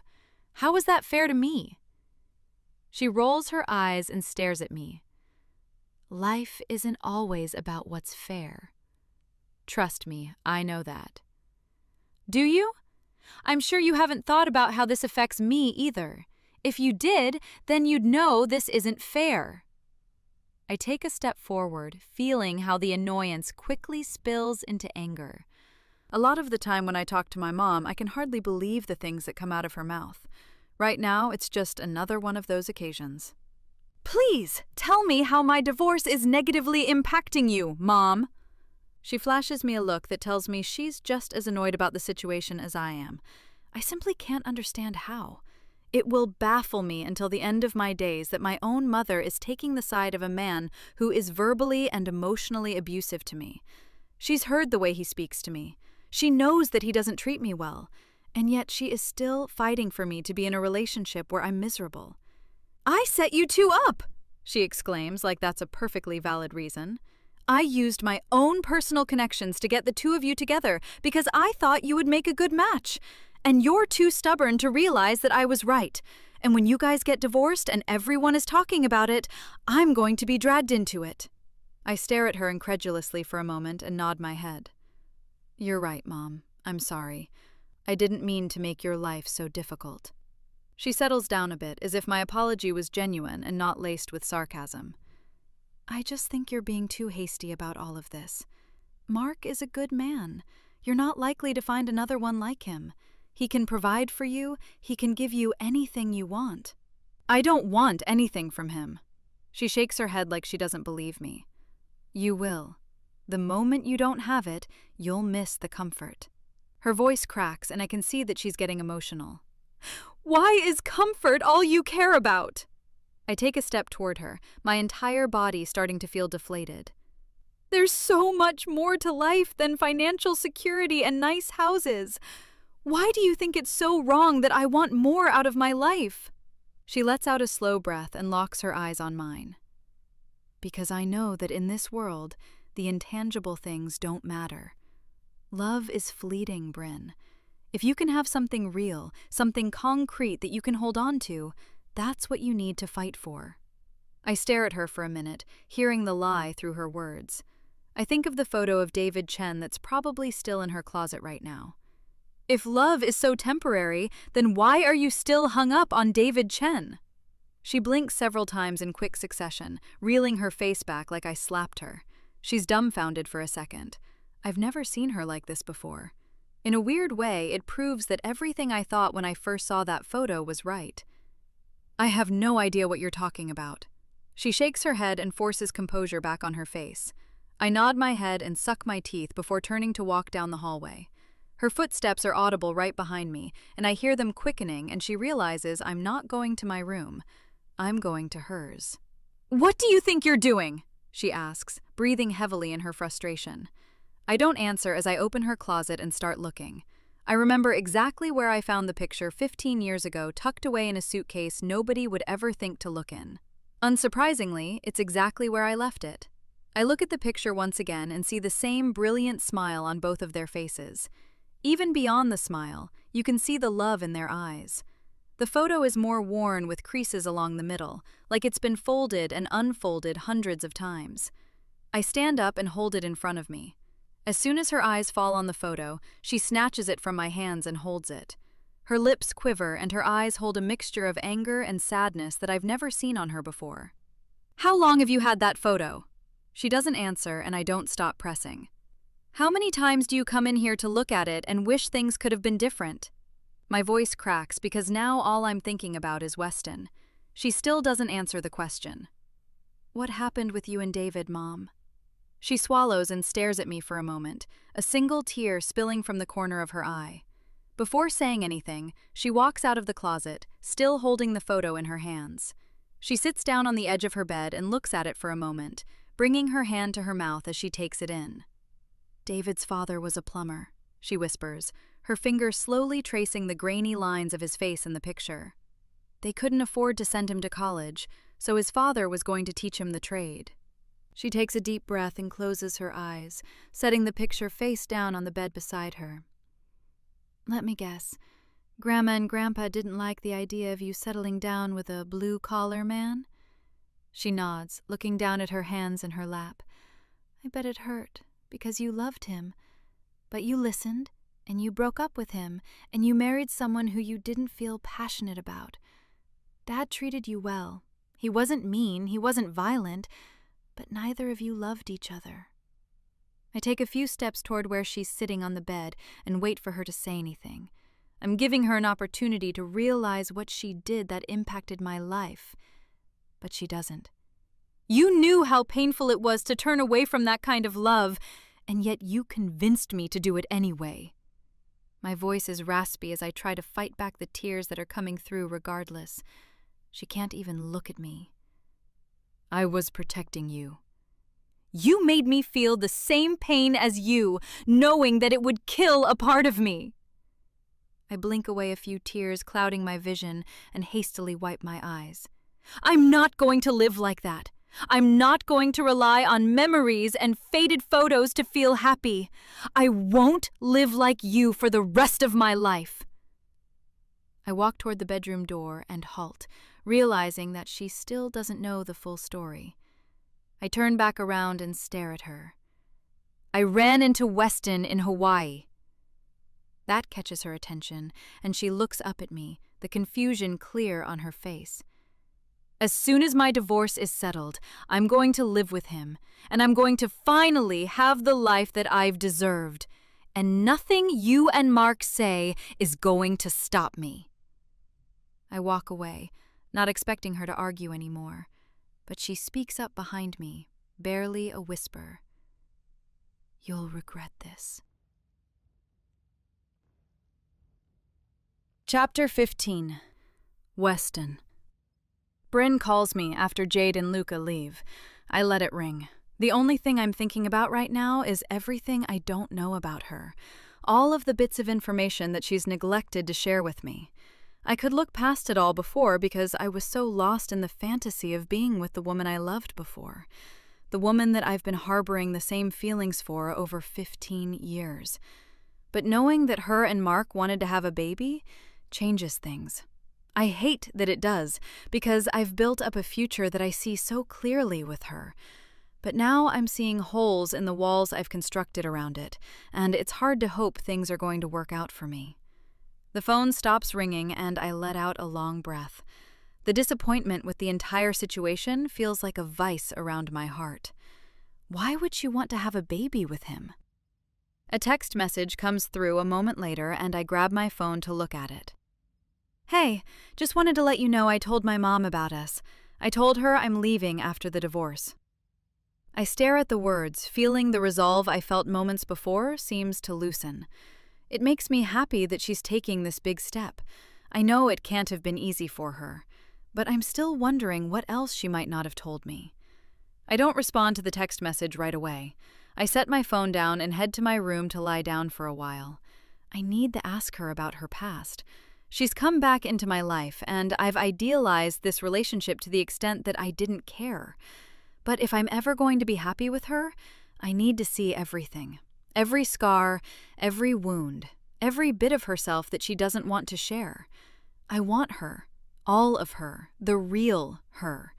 Not some carefully crafted version of herself that she thinks I want. I just don't know how I'm supposed to tell her that. The next morning, I find myself driving over to Luca and Jade's house before I give it any more thought. I was up all night, tossing and turning, thinking about this. I might not like to talk about my feelings, but if I don't, I might go crazy. Their car is still in the driveway, as expected. It's barely 7 a.m., but I see lights on inside that tell me at least one of them is awake. Their yard is still messy after the flood. The garden is ruined, and some debris is still nestled in pockets here and there. I make a mental note that I should come back here and help Luca clean it up at some point. I knock on the door so it's quieter and doesn't wake Layla in case she's still asleep. After a few moments, Jade opens it. She's still in her pajamas, and her hair is messy, pulled back in a ponytail with stray strands flying loose. "Weston, what's wrong?" "I really need to talk to you." I step aside and gesture for her to walk out of the house with me. I take a seat on their front steps, resting my elbows on my knees as I look out at the yard. Jade sits down right beside me, wrapping her cardigan tighter around herself. It's early in the morning, sunny, but the night's chill is still lingering. I brace myself for everything I'm about to unfurl in front of her, breathing the salty ocean air deeply. It's like a balm for my worries, and when I exhale, I'm ready. "Everything all right?" Jade asks, her voice low. I don't know how to say any of this. I think I might be overreacting, but I don't know anymore. I pause, feeling how she watches me closely. She wanted to have a baby with him. That means there must have been love there at some point, right? You know both of them. Do you actually think she's going to come back? Jade doesn't say anything for a moment. She pulls the sleeve of her cardigan toward the middle of her hand and starts picking at some loose threads. I'll admit that I didn't know how bad things were between them. Everything seemed normal from the outside, but that doesn't always mean that it was. She looks at me. I see a flash of different emotions on her face. She doesn't want to be with him. If she did, she wouldn't have run off to Hawaii the moment she dropped off divorce papers. I've seen the way she looks at him, and I've seen how she looks at you, and it couldn't be more different. I know that she wants you. But is wanting me enough for her? I ask. My voice is quiet, and I can feel how heat rises in my body. Jade doesn't answer right away. She takes a breath and rests her elbows on my knees just like me. I think she's done what other people have wanted long enough. It's time for her to be a little selfish, and she knows that. So you think she'll come back? I do. She pauses. Do you want to know what else I think? I nod my head and turn to her. I've known you for what, 5 years now? I've never seen you act like this. I take a deep breath and nod my head. It's been a long time since I felt this way. My concern is that you're losing yourself in the fantasy you've built up around her, Wes. My eyebrows bunch together as I watch her face. There's no amusement in her eyes, and I can tell saying that took a lot. The two of you have spent a long time apart, and in all those years, you've both developed the ideal versions of a world where you could be together. Not having it exactly as you planned is hurting you. I can't argue with anything she's saying. Maybe it's just not something I thought much about. I can't think about anything else, I admit. Even when I'm working or cooking, she's on my mind. It's making me crazy. I get it. Bryn is amazing, and I love her to death. But you have to realize that she's about to come out of a situation where she's been controlled for years. The dreams you guys have of your perfect future are likely only dreams. She pauses, and the weight of her words settles on my chest. It's not what I wanted to hear by any means. Let me ask you this. Is there anything else that you might have wanted to do had Bryn not shown up? Something that's just for you? I shake my head. Not really. I had just about everything I wanted until she came along. What about that charter boat dinner cruise idea you were talking about a while ago? I shrug my shoulders. I mean, that's something I could potentially be interested in, but I'm still so busy with the Nakoa. Well, if you want my opinion, you've mistaken your longing for Bryn for a purpose. If you two want to last, you should do something for yourself, too. Otherwise, you might risk making her feel like she's trapped again. So your advice is to start a dinner cruise? I say. After the words come out, I laugh and shake my head. Not exactly what you came here expecting, huh? She laughs too. I can't say that it is, but I appreciate you being honest. Maybe I'll think about it. Jade stands up and wraps her cardigan around her again. If you need taste testers, you know where to find us. She walks back inside, and I sit on the porch for a few more minutes thinking about what she said. Maybe there's some truth to it after all. I've longed for Bryn ever since we broke up. My entire house has imprints of her all over it because she's all I've ever wanted. I love my job and the business I've built. My life on Kauai has been incredibly fruitful. But is all of that meaningless if I don't have her? My knee-jerk reaction is to say yes, which worries me. I stand up and walk back to my truck, thinking about the possibility of starting a new project. It could be exciting. I've always loved to cook, and combining that passion with the Nakoa has seemed tempting at times. The last thing I want is to push Bryn away because I have this idealized version of the girl I knew in my head. She's a different woman now, and she has a past that I need to accept. Chapter 16. Bryn. It's been a week since the preliminary meeting. Things have been uncomfortable, to say the least. Mom is still very upset at me for bringing up David Chen, and I can't blame her. I think I might have gone about it the wrong way. I know what leaving Weston did to me, and she compartmentalizes far more than I'm capable of.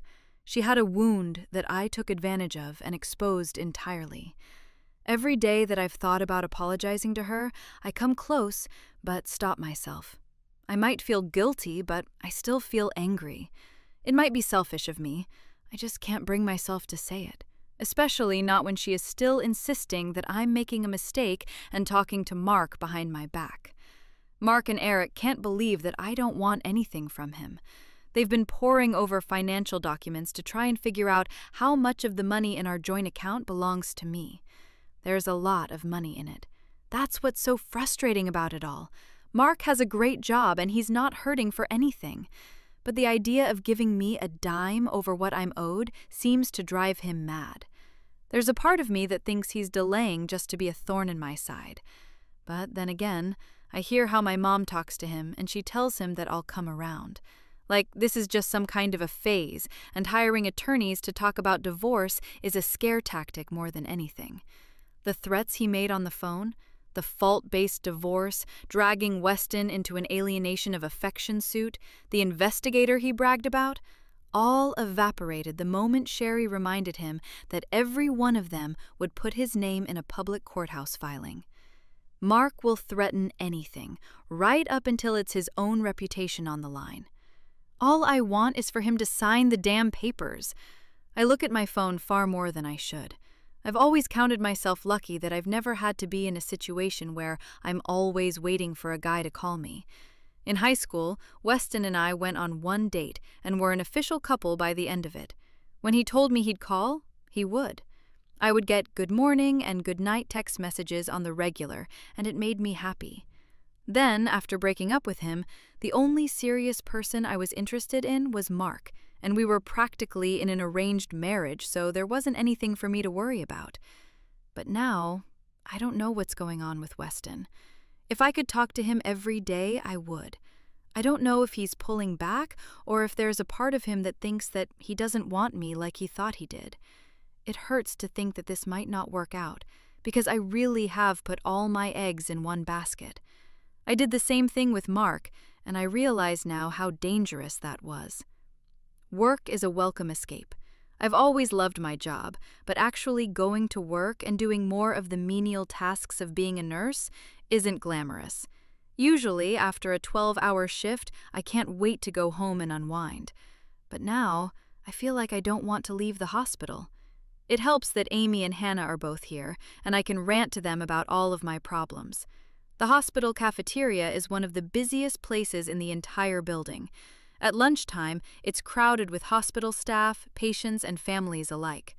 I'm the first one at our usual table with a tuna salad sandwich and Caesar salad in front of me. Hannah comes in shortly after, dropping a tray with spaghetti down in front of her. Spaghetti day! I don't understand how you eat that. The noodles here taste like rubber. You're just too picky. She takes a big bite before tearing off a piece of her slightly burnt garlic bread and dipping it in the sauce.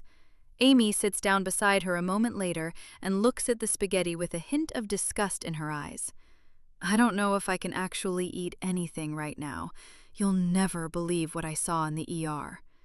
By the end of the story, as grotesque as it is, neither myself or Hannah are even remotely disturbed. Nobody else in the world has the stomach of a nurse. When she's finished with her story, I sit up straighter and look at both of them. I have some news to share with you guys. They look at each other and raise their eyebrows before turning back to me. I don't say anything, giving proper pause for dramatic effect.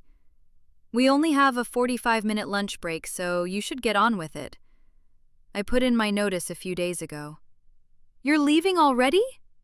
Is the divorce finalized? Both of them drop their forks and stare at me expectantly. They already know about Weston and how I was planning on going back. I just don't think they assumed it would be so soon. I still haven't gotten the papers back from Mark, so the divorce is still in the works, but I want to leave as soon as I can when it's done. They look at each other again, and I watch their faces as they let the information sink in. Hannah starts to look sad, and Amy takes a few deep breaths to force any emotions aside. Wow, truly the end of an era. Who am I supposed to complain about Nancy with now? I roll my eyes and laugh. Nancy is the name of the ghost Hannah swears is haunting the geriatric wing she works in.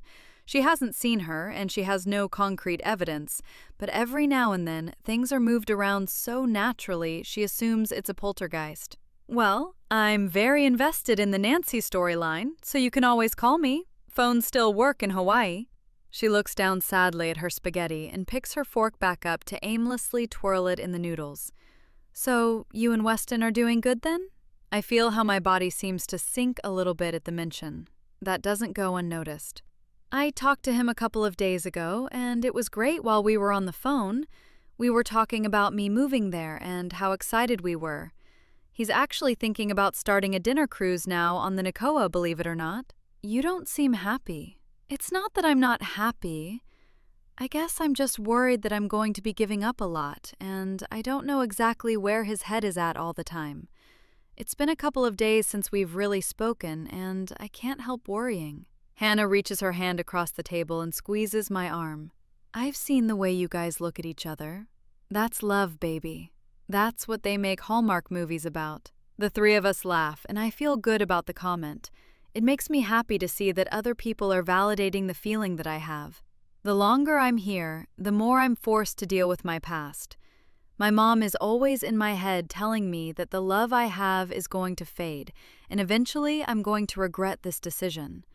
I know how Mark has treated me over the years, and I don't think I'm going to miss spending time with him. But am I going to miss the life that I've built for myself here? I have friends. I have a great job. The house that I live in might not be my dream home, but it's my home. If I give all of this up to be with Weston, is that really all it's going to take to make me happy? Or am I going to feel like I'm missing something else? I head right home after my shift. In the car, I find myself dialing Weston's number. He picks up after a minute. Hey, you off work? Just got in the car and I'm about to drive to my mom's. What have you been up to? He doesn't answer for a moment, and I hear a grunt on the other end that catches my attention. Sorry, just bringing some groceries inside. I laugh and tease him over the noise for a while until he finishes unloading the bags. So, what are you making tonight? I'm going to try to make falafel. When I was in the military, I was stationed in Baghdad for a while. I had falafel for the first time while I was there, and it was one of the most delicious things I ever tried. As it turns out, Kauai does not have a lot of good falafel. And that's why we need you to solve that problem. Exactly. I take the long way home, just enjoying the conversation I have with Weston as he continues talking about the recipe he wants to use and why it's going to be a standout on the island. I love hearing him talk passionately about something. He talks about other recipes he wants to use and the type of cuisine he wants to serve. He's had the opportunity to travel a lot through his experience with the military and doing security contracts, so he's tried food from all over the world. It makes me really happy hearing him so excited about something. I just want to be back in Kauai next to him, helping in any way that I can. I told Hannah and Amy that I put in my 2 weeks' notice today, and they took it well. I figured they would. They had to have expected it would be coming soon. I pause for a minute, not knowing how to bring up the question lingering in my head. You still want me there, right? Absolutely. I think about you being here with me every day. Good. I'm excited too. We stay on the phone for the rest of the drive, talking about some of the first things we're going to do together when I get there. Weston has never been one to take off work, but he's planning to as soon as he knows when I'm going to arrive. As I approach my mom's house, I see an all too familiar car parked in the driveway that makes my heart sink to my stomach. Mark. I don't know why, and I don't know what this means, but knowing him, it can't be good. Mark is here. Really? What do you think he wants? No idea. I'll call you later and tell you all about it. We hang up the phone and I sit in my car for a few minutes, watching how my mom's head peeks through the curtains. It takes a little while before I can build up the resolve to head in there and deal with all of this. I have no idea why Mark is here, and I don't have the energy to find out. But my mom and Mark don't seem to care about things like that.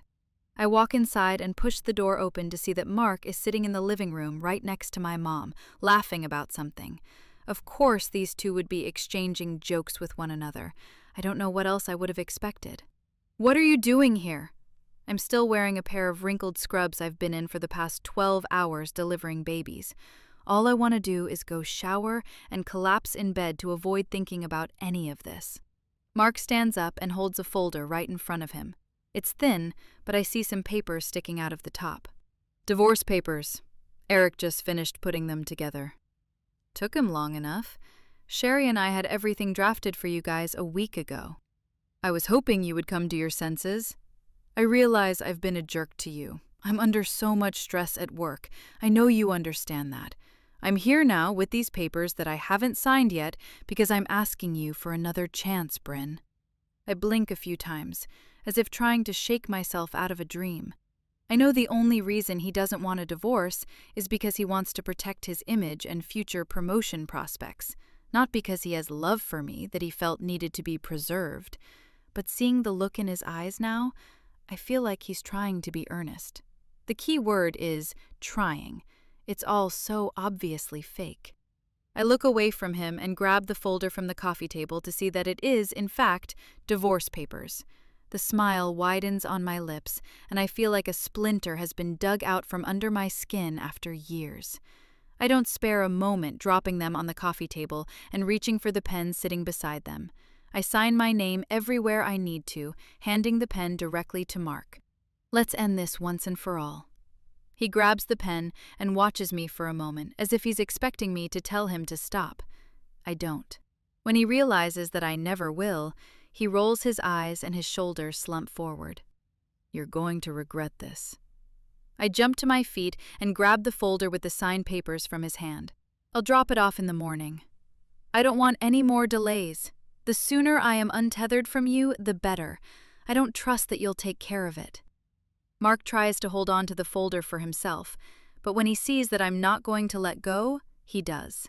I watch him walk out of the house, running to the front door after him to witness his car driving away. I think to myself that this is the last time I'll see him. It makes me very happy. The moment I close the door, I open my phone and snap a photo of the papers. Official. Signed. The end of a truly bleak era. I send the photo to Weston. This is my chance at a fresh start. Chapter 17. Weston. I'm at the airport an hour before I need to be. The moment Bryn dropped off the divorce papers to her attorney, she booked a flight to Hawaii. I had my doubts that she would come back, and it drove me crazy for days. But now, I feel relieved. The dream that I had is going to come true. I couldn't be happier. The past week and a half has been colorful for me. I went from feeling hopeful to hopeless to realizing that I need a lot more in my life than Bryn to make me happy. Jade's advice was actually very helpful. I made Bryn my dream, and that's an impossible standard to put on anyone. The last thing I want is to have her back in my life only for her to feel suffocated because she's something that I need. I do feel like I need her, I always have. But at the same time, I know she can't be the only thing that makes me happy. The dinner cruise is just an idea right now, but it's exciting. My brain moves between thinking about the look on Bryn's face when she sees the reading room I've put together to different menu items for the menu. But right now, all I can think about is her. I'm excited to hold her in my arms again, to feel her squeeze my neck while she hugs me, to smell her shampoo as I bury my face in her neck. And now I know that she's finally free. She's not bound to Mark or any version of herself that someone else wants her to be. She's going to come back here, and I'm going to let her breathe. I don't need her to be anyone other than who she already is. My phone rings, and I pick it up in an instant, happy to see that it's her calling me. I just landed. I've been waiting. I tell her exactly where I am, and I eagerly wait for my opportunity to see her face. The moment she comes into view with 2 suitcases at her side, I feel like my heart might give out. The last time I saw her at this airport, I could tell that there was something wrong. She had sadness in her eyes, and she was carrying the weight of something I didn't understand on her shoulders. But now, she looks light. She looks free. I walk through baggage claim in the Lihue airport. I grab her as soon as I'm within reach. I hold her tight. I don't ever want to let go again. My hands reach for her face, and I hold her for a moment, staring into her brilliant hazel eyes and studying every bit of the happiness I see in them. You're here. All of you. I'm here for good. I lean forward and kiss her. This kiss feels unlike any other we've ever shared. I feel the excitement vibrating in her veins as our mouths brush against each other. This is the first of many to come. She's free now, and she chose to be here with me. When we finally break away from each other, I pick up her bags and guide her toward my truck so we can hurry up and get home. I toss the bags in the cab of the truck, and Bryn hops in the front seat, kicking her shoes off right away and resting her feet on the dashboard. The windows are rolled down as we pull away, and the entire time we drive, Bryn doesn't let go of my hand. As soon as we get to the house, I start to feel nervous. As far as I'm aware, Jade has kept the secret of the reading room, and Bryn doesn't know anything about it. I'm hopeful that she'll like it. I've got a couple of things to show you when we get inside, so don't go wandering around without me." Well, now I'm curious. It's locked, and she doesn't have a key to open it. She realizes that, and for a brief moment, I can see a flicker of something in her eyes. I don't know if it's doubt or some insecurity, but it goes away when I pull a spare key off of my keychain and hand it to her. "You'll be needing one of these." She smiles and does the honor of unlocking the door for us. We step inside, and she lingers by the door as I set her bags down. "I know that this is my house right now, but I want you to feel at home here. It's your home, too. It always has been." She hugs me, and I feel how her body relaxes under my touch. I know. I saw it the first time I walked in. "I have a surprise for you." I stand behind her, cupping her eyes with my hands to walk her toward the reading room. She bites her lip and holds her hands out in front of her to feel where she's going along the way, giggling under her breath. I push the door to the reading room open and walk her toward the center. When I pull my hands away from her eyes, she keeps them squinted shut on her own before I tell her to open them. She's slow about doing it, clearly nervous for the surprise. But as soon as she takes in everything surrounding her, her jaw drops. I see the amazement glimmering behind her eyes, and she brings a hand to cover her mouth. "Oh my God. Weston, you didn't have to do all this." The room is mostly put together. I took care of the foundation, leaving a few things for Bryn to do herself. I didn't add many decorations, and there's plenty of space left on the bookshelves for her to buy new books and create a new collection here. But the shelf is built, complete with a rolling ladder that Bryn immediately walks over to. She tests it by pushing it, and the smile on her face turns into sheer amazement as she steps onto the bottom. I laugh and walk over to push her on it. She lets out one of the most excited sounds I've ever heard from her. "I've always wanted to do that!" She looks around, her fingers tracing the spines of the books. There's about 50 of them now, some of them bought new, some used. Some of them are from Jade's personal collection that she thought Bryn would love. Nobody has ever done anything like this for me before. I can't believe this. I walk over to the couch. It's green velvet, just like she wanted, and there are a couple of matching ottomans in front of it for her to kick her feet up on and be comfortable. I take a seat, patting the cushion next to me. She joins me and nestles into the space right beside me. "I can't believe you remembered all of this. Every detail, down to the pillow colors. You're unbelievable." "I didn't want you to feel like you would be staying somewhere that you had no claim to. I wanted you to feel like this is your home, like you have your own space here." She looks over at me, her hand reaching for my face. She pulls me toward her, forcing me to look her right in the eye. "This is absolutely perfect. You're perfect. I'm just happy you're back in my life." This kiss isn't gentle like the others. The moment my mouth is on hers, I feel just how much I want her, how much I've wanted her every single day over the past 15 years. Her arms drape around my shoulders as she pulls me closer, fingernails slowly trailing up and down my neck. Her lips part, and my tongue slides inside, filling her mouth to taste every possible inch. With each passing second, the desire swells. I pull her onto my lap and hold her close, my hands gripping her waist. I feel our breathing increase. My veins thrum with the undeniable hunger I feel for her. Her fingers move through my hair, grabbing a hold of me to pull my head back to break the kiss. My mouth hangs open, and I stare at her with a cloud of lust in my vision. By the glossy look in her eyes, I can see that she feels the same thing. "I don't want to move too fast with you. I want you, Bryn, in every way that I can have you, but I don't want you to feel pressured at all." Her hands move to my chest, and she palms my muscles, biting her lip as she feels them tensing beneath her. She trails her fingers down my torso, lifting the hem of my shirt up until it's over my head. "I want you, Weston." This one is hungrier, more desperate. I feel the years of longing in every swish of her lips against mine. "How about I show you my room?" She moves to stand up, but I stop her, lifting her in my arms and carrying her out of the room. I've been waiting 15 years to be with her again. Holding her in my arms like this right now feels like a dream come true. Chapter 18. Bryn. Weston practically kicks the door to his room down, and I can't help letting out a low belly laugh seeing it. I cling to him, my fingernails dig into his shoulders, and he doesn't seem to mind one bit. I just don't want to let him go, ever again.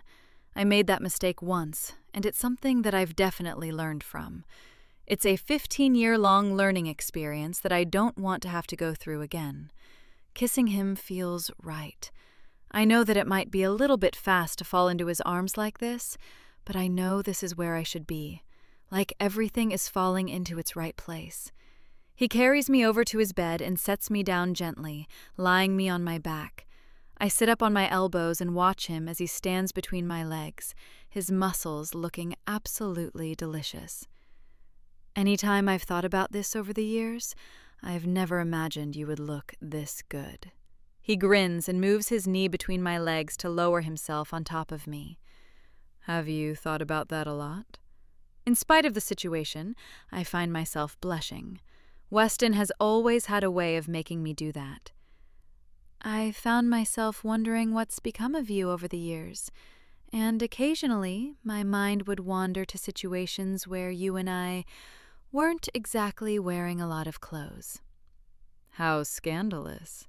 He lowers himself on me, and the moment I feel his weight covering me, I relax into the mattress.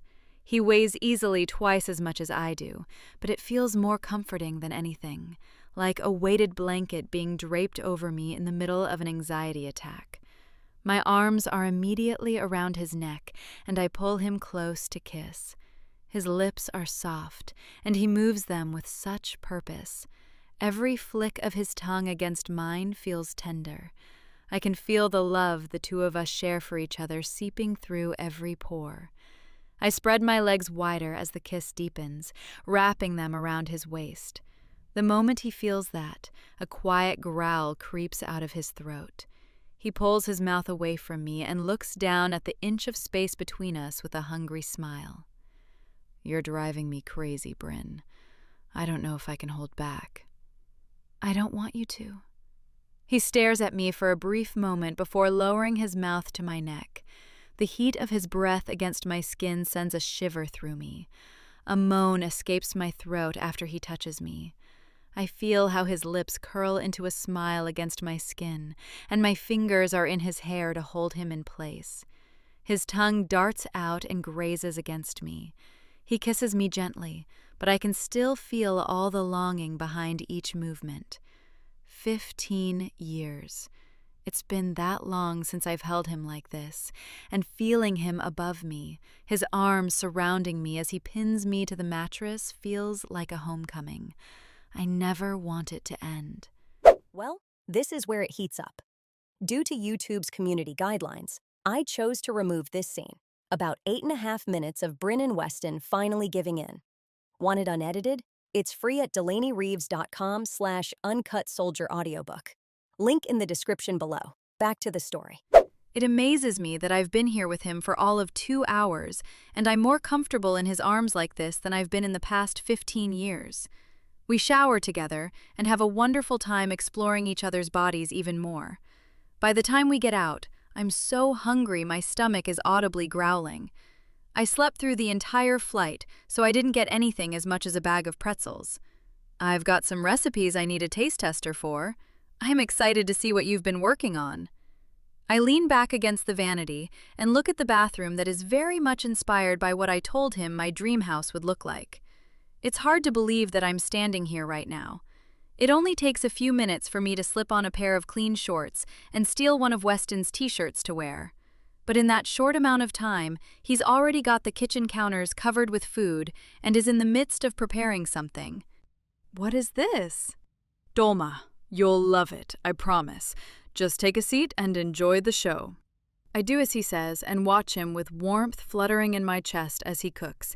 He explains what dolma are, which are basically a Middle Eastern recipe of stuffed grape leaves with rice, vegetables, and spiced meat. I've never had them, but as he's cooking, the smell is definitely tempting. Plus, this is a recipe he's been toying with for his dinner ideas on the Nakoa, and he's excited about it, so I am too. Once they're put in the oven, I walk around to help him clean up some of the mess he made while cooking. It doesn't take long, and when we're done, we both sit down at the island and wait. I love having you here. It just feels so right. We sit in silence for a couple of moments before he sits up and takes a deep breath. I can see him clearly thinking about something. What is it? He looks nervous, like he doesn't want to say something. It makes my heart race thinking about it. What you said earlier, about how you can't have kids. You tried with Mark, didn't you? I look down at my hands for a moment and nod my head. Yeah, we started trying about 2 years ago. I think at the time I was already thinking about leaving, but I felt like I sunk so much into the marriage already, and I wanted a baby really bad. I'm surrounded by people giving birth every day at work, and I just had this craving to be a mom. I get to see the magical connection that women have with their babies the first time they have skin-on-skin contact every day, and I wanted it. Did Mark? I don't know. The only thing Mark has ever cared about is Mark. If anything, he probably wanted it just so I'd stop pestering him about it. We had a lot of trouble conceiving, and Mark kept telling me that I needed to quit my job because I was probably stressed out. Maybe he was right about it, but I couldn't do it. It wasn't worth it to me to give up the one thing I had for myself. We always talked about seeing fertility specialists and figuring out what the problem was, but every time it came down to it, he found some reason to delay. Weston reaches for my knee and he squeezes it under the island. Do you feel like you still want a baby? I mean, I would love it, don't get me wrong, but I think a big reason I wanted one as badly as I did was because I felt so alone. Being with him was the most isolating experience. I felt like I couldn't tell anyone what was happening because he was such an upstanding person in everyone's eyes. Nobody saw the side of him that put me down and made me feel bad. It's probably a blessing in disguise, though. Would I really want to raise a kid with someone like that? Weston nods his head and wraps an arm around my shoulder when he sees me starting to get a little emotional. I take a deep breath and force myself to smile. What about you? Have you thought about having kids over the years? I'd love to have a kid. I think it would be such an incredible experience. Obviously, I never found the right woman to settle down with. Never? Well, maybe until recently. Does it bother you that I might not be able to have a kid? There are plenty of options out there. I'm not worried about that at all. I melt into his arms and hold on to him for as long as I can.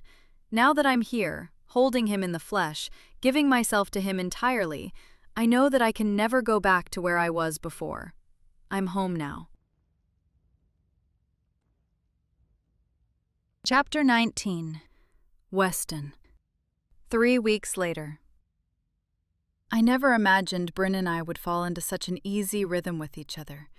It's been a long time, and I know both of us have changed since high school, but I've truly never met anyone like her. She fits into my life like a missing puzzle piece. She completes me in ways that I didn't even realize were left unfulfilled. It's been a very eventful 3 weeks since she's moved back here. To avoid putting a lot of pressure on our newly restarted relationship, she's moving between my place and Jade's. She's always welcome at our home, but Jade and Luca have set her up in their guest room and are as happy as ever to have her there. Plus, Layla is absolutely enamored with her, so she's always happy with Bryn at their house.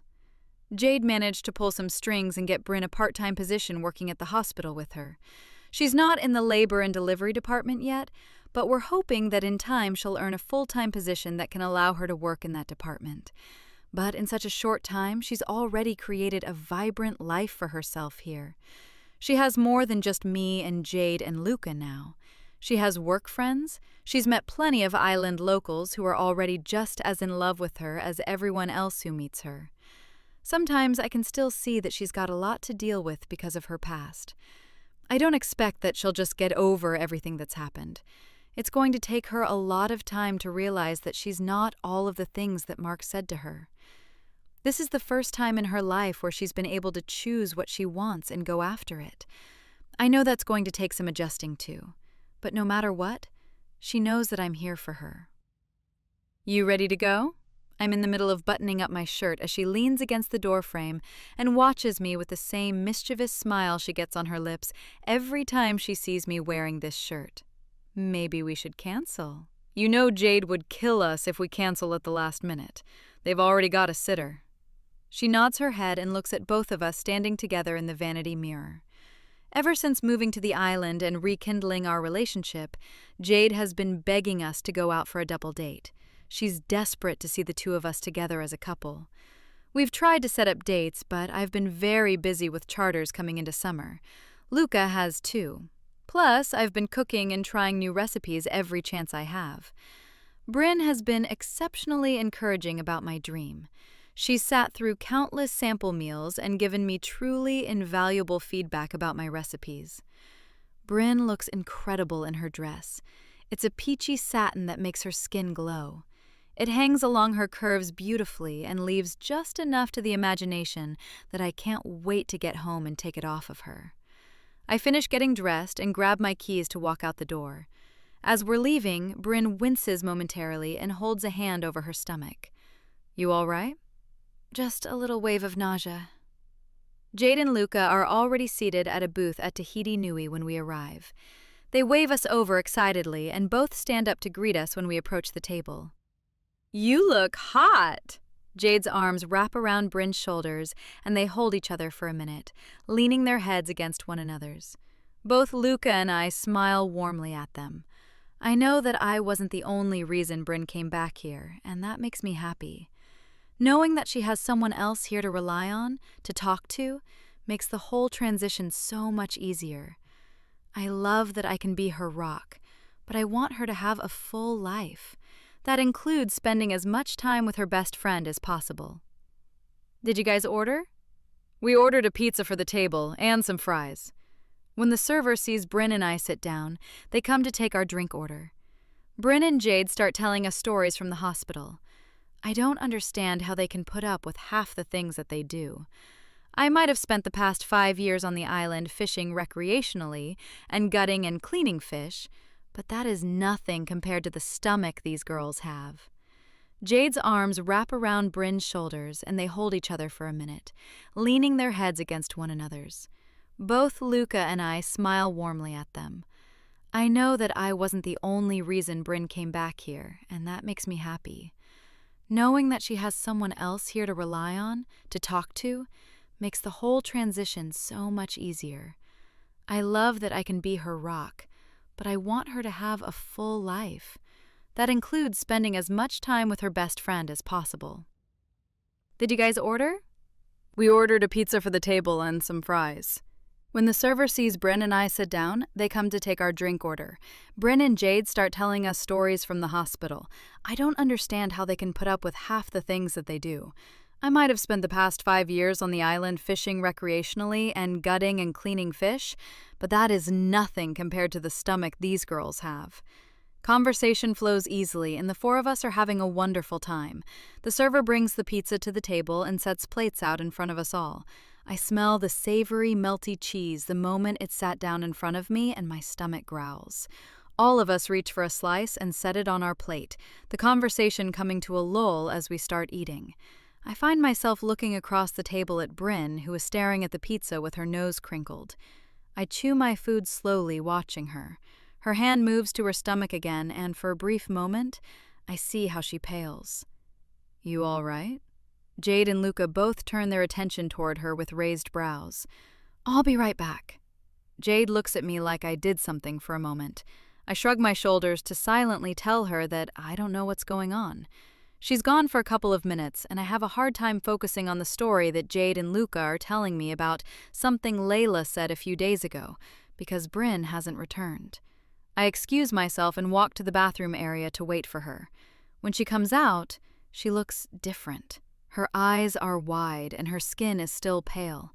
Her hair is pulled back behind her shoulders, not draped over them like it normally is. What's wrong? I'm fine, just not feeling well. I study her face, trying to read what's on her mind. There's something she's not saying, but I can't quite piece it together right now. You want to go back to the table? She thinks for a minute, holding her hand over her stomach, and shakes her head. Jade is never going to let me live this down. We'll offer to babysit another time, and she'll forgive us for flaking. I hold my hand out for her, and she takes it, letting me guide her through the dining room of the restaurant back toward the table. Jade looks up at both of us with concern in her eyes as we approach. Sorry, guys, I've got to take her home. She's not feeling well. Jade stands up and presses the back of her hand to Bryn's forehead to check for a fever. She shakes her head and looks her up and down curiously. No fever, but you feel a little clammy. It's just nausea. I took some Pepto before we left the house, but I don't think it did much. It never does. Do you have any Zofran at home? The two of them start talking about different treatments for nausea as the nurses they are. When Jade is finally satisfied with the treatment plan she gives Bryn, we walk out of the restaurant together. I stop by the counter and pay the bill at the table, just so Jade and Luca don't have to worry about it since we're the ones leaving. When we get back outside, I help Bryn into the truck and she relaxes into the seat before putting on her belt. Let's head home. She waits until I pull out of the restaurant to turn to me. Can we actually stop by a store real fast? Sure. Why? I have to grab something. She turns away from me and looks out the window quickly enough that I don't have much of a chance to ask more. But she's acting strange, that's for sure. She turns on the radio and seems antsy during the 5-minute drive to the store. As I park the car, I unbuckle my seatbelt to come in with her, but she stops me. I'll only be a minute. Okay. I watch her hop out of the truck and walk across the small parking lot in a hurry. She's only inside for a few minutes, and when she comes back, she has a long pink and purple box in her hand. It only takes a moment for me to realize what it is. A pregnancy test. Chapter 20. Bryn. The moment Weston's eyes land on the box, I know I have some explaining to do. The problem is that I don't know how to explain it. I thought, me too. I just want to be safe. I can't even tell you how many stories I've heard working at the hospital about women who found out they were pregnant because of smells making them nauseous. Is that what happened in the restaurant? The second the pizza was put down in front of us, I felt sick. I let out a nervous breath. I don't know how I'm supposed to feel right now. There's a part of me that thinks this could be a disaster. I thought I couldn't get pregnant, and here I am, now feeling the very real possibility that I am. Everything is so new. Weston and I are in an amazing place, but we've only been together officially for a few weeks. Well, about 4 years and 3 weeks, with a 15-year break in between. A baby would prove to be a big challenge for any new couple, and I don't know if I'm ready to test that with Weston yet. But at the same time, I feel the excitement bubbling up in my chest. My stomach is swirling at the idea that I could actually be pregnant. I've thought for so long that wasn't an option for me. I tried so many times with Mark, and every single time I took a test, I saw negative. The idea that I could go home and take a test to see the opposite now fills me with hope. This is unexpected. Are you okay? I don't know. I just wasn't... He unbuckles his seatbelt and leans over to hold me. I rest my head against his shoulder and feel myself relaxing into him. It's okay. We don't know anything for sure yet. There's no sense in worrying. Plus, no matter what happens, we'll be fine. I'll make sure of it.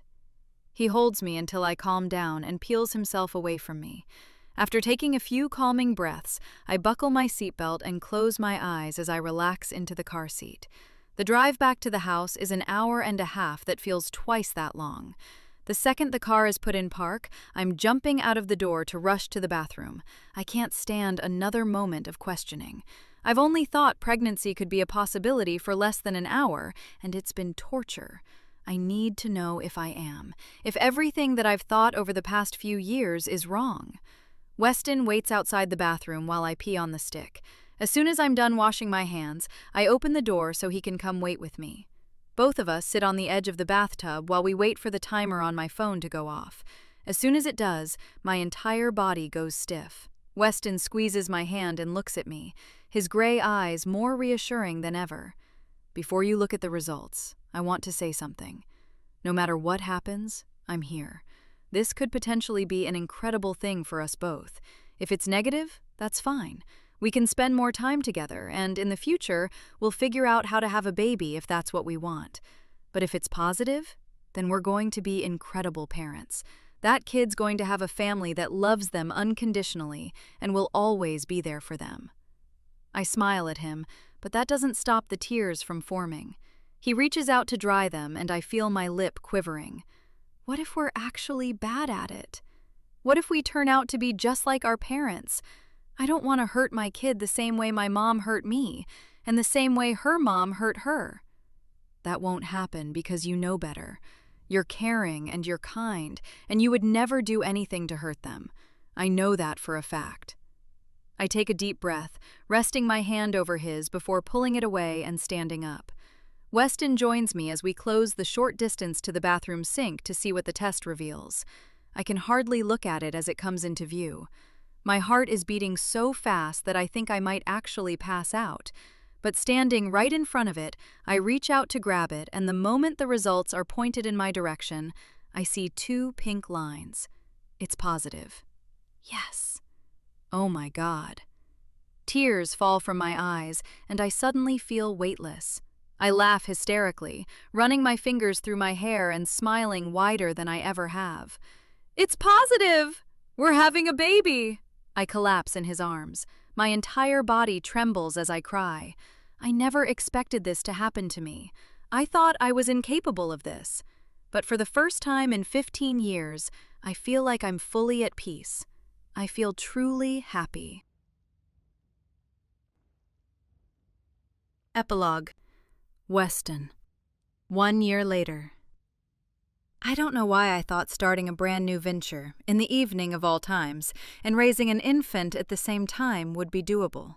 I was wildly misinformed. But regardless, I do it anyway. I do it all for my family. Bryn Whitfield and Kailani James, my daughter. I know that someday Kai is going to grow up, and I want her to be proud of me. Not like I was with my parents. My parents couldn't keep a job to save their lives. All the money they made went to cigarettes and booze.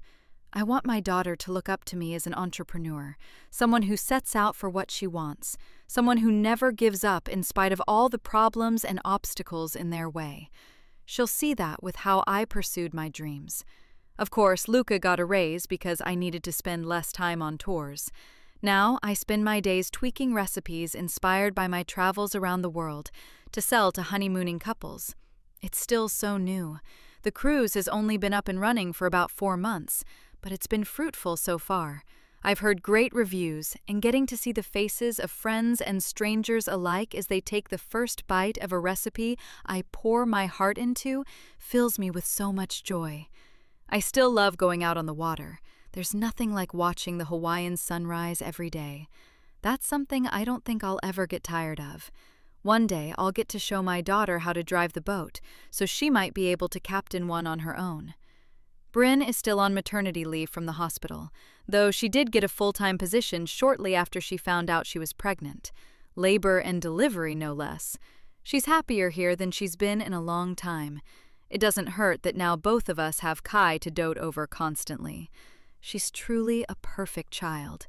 She's happy, she sleeps through the night, and she's completely impossible not to fall in love with. Friends and family have come from the mainland several times to come meet her, too. Hannah and Amy can't seem to stay away. I can't even begin to imagine the amount of money they've spent on airfare in the past 3 months. And they're planning on spending more, too. Of course, Bryn wants her mother to be here. They have a complicated relationship, I know, but that doesn't mean she doesn't love her. Linda might be flawed in a lot of ways, but she's a product of her time. She did what her mother wanted her to do, but now she's upset that Bryn won't do the same. At least, not anymore. Sometimes I see Bryn looking at photos of her and her mother on her phone, and I know she wishes she had photos of Linda holding Kai on the island. I have hope that someday they're going to work past this. Linda is going to realize that she was wrong for everything she tried to force on Bryn, and she doesn't want to stay out of her life forever. But until then, Bryn has all of us on the island with her. She has me, who loves her unconditionally, Jade, who would absolutely go to war for her at any given moment, and a whole slew of new people in her life that adore her. She fits in perfectly. I park the truck outside of the house, ready to see my family. As always, as I walk up the stairs to the house, a smile grows on my lips. I know what's waiting for me as soon as I open the door, and I never get tired of seeing it. Bryn is sitting on the living room floor with Kai resting on a playmat in front of her. She's in a onesie that shows off her chubby thighs, and she's giggling as she plays with a stuffed turtle right in front of her. I stand in the doorway for a couple of moments, just watching, feeling how my heart warms at the sight. I waited a long time for this. Most of the time, I didn't know what I was waiting for, but having it now, I don't know how I could even breathe without it before. "You're back early." She's absolutely glowing holding her. She's been beautiful for as long as I've known her, but ever since becoming a mother, she's been radiant. It's brought out a part of her that was dormant under the surface. Not a single seat left on the boat. Bryn hands Kai to me, and I hold her in my arms, smiling down at her sweet little face. That's exciting. Seems like everyone wants a ticket to dine with the hottest new chef around. Watching the brief exchange makes my entire body feel like it's vibrating, because I just can't contain the love I have for both of them. I never knew I was capable of feeling something like this before. Bryn sits up on her knees and looks at me with a faint smile on her lips. I see the lines starting to form around the corners from smiling so much lately. Truly, ever since she found out she was pregnant, I don't think there's a day that's passed that she hasn't been smiling. She's more beautiful to me than ever. I'm happy that she's going to be mine forever. There's just one thing that we need to take care of first. Marry me. Bryn raises an eyebrow and watches me skeptically for a moment. The smile grows wider, and I see how she bites the corner of her lip. Is this a legitimate proposal right now? Yes. I mean it. I love you more than anything, and I want to be with you forever. I know we don't need to be married for that, but I want to be. Is that just because we have a baby, though? Because we don't need that to be a family. I shake my head and hand Kai over to her before standing up. I hold a finger up to tell her to wait and walk toward the bedroom. Bryn has a complicated view of marriage, given everything she's experienced. I can understand why she might have reservations, but I want her to know that I would never do to her what Mark and her mother did. Marrying her would be a privilege to me. I wouldn't take it for granted. I dig around in my dresser for a moment until I find the small velvet box I bought about 6 months ago. I've known I want to spend the rest of my life with Bryn Whitfield since the moment I met her in high school. I might not have gotten to spend as much time with her as I would have liked, but we're together now, and I know for a fact that I never want to be away from her again. I bought this ring, and it's been sitting in my dresser while I tried to think of what the perfect moment to propose would look like. But coming home to her today, and just seeing how happy she is, how happy she makes me, I know that there will never be a moment more perfect than this. Every moment I get to spend with her is perfect, so there's no point waiting any longer. I walk back out of the room with the box in hand, watching the smile light up her hazel eyes as she spots it. She sets Kai down on the playmat and stares at me with her mouth hanging open. Bryn Whitfield, I love you. I've loved you since we were teenagers, and I'll love you for 1,000 more years if you give me that chance. When I say I want to spend the rest of my life with you, I mean it with every fiber of my being. You're my best friend, the one person I want to wake to every day. I want to grow my family with you, to travel the world and experience everything this life has to offer. She breathes deeply as she smiles and wipes a few tears from her eyes. I feel my heart thudding against my ribs and the emotions starting to overwhelm me too. You've made my life better every second you've been a part of it. I want nothing more than to call you my wife. Will you marry me? She eagerly nods her head, holding her hands over her face to try and fight back the emotions. Absolutely. Yes!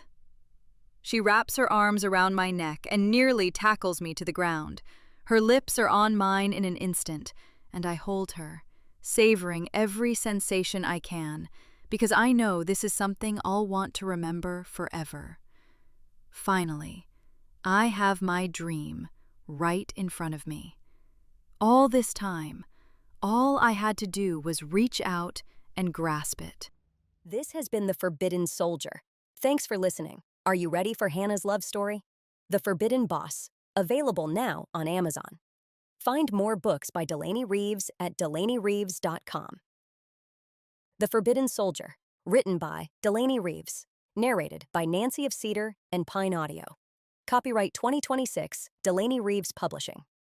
All rights reserved.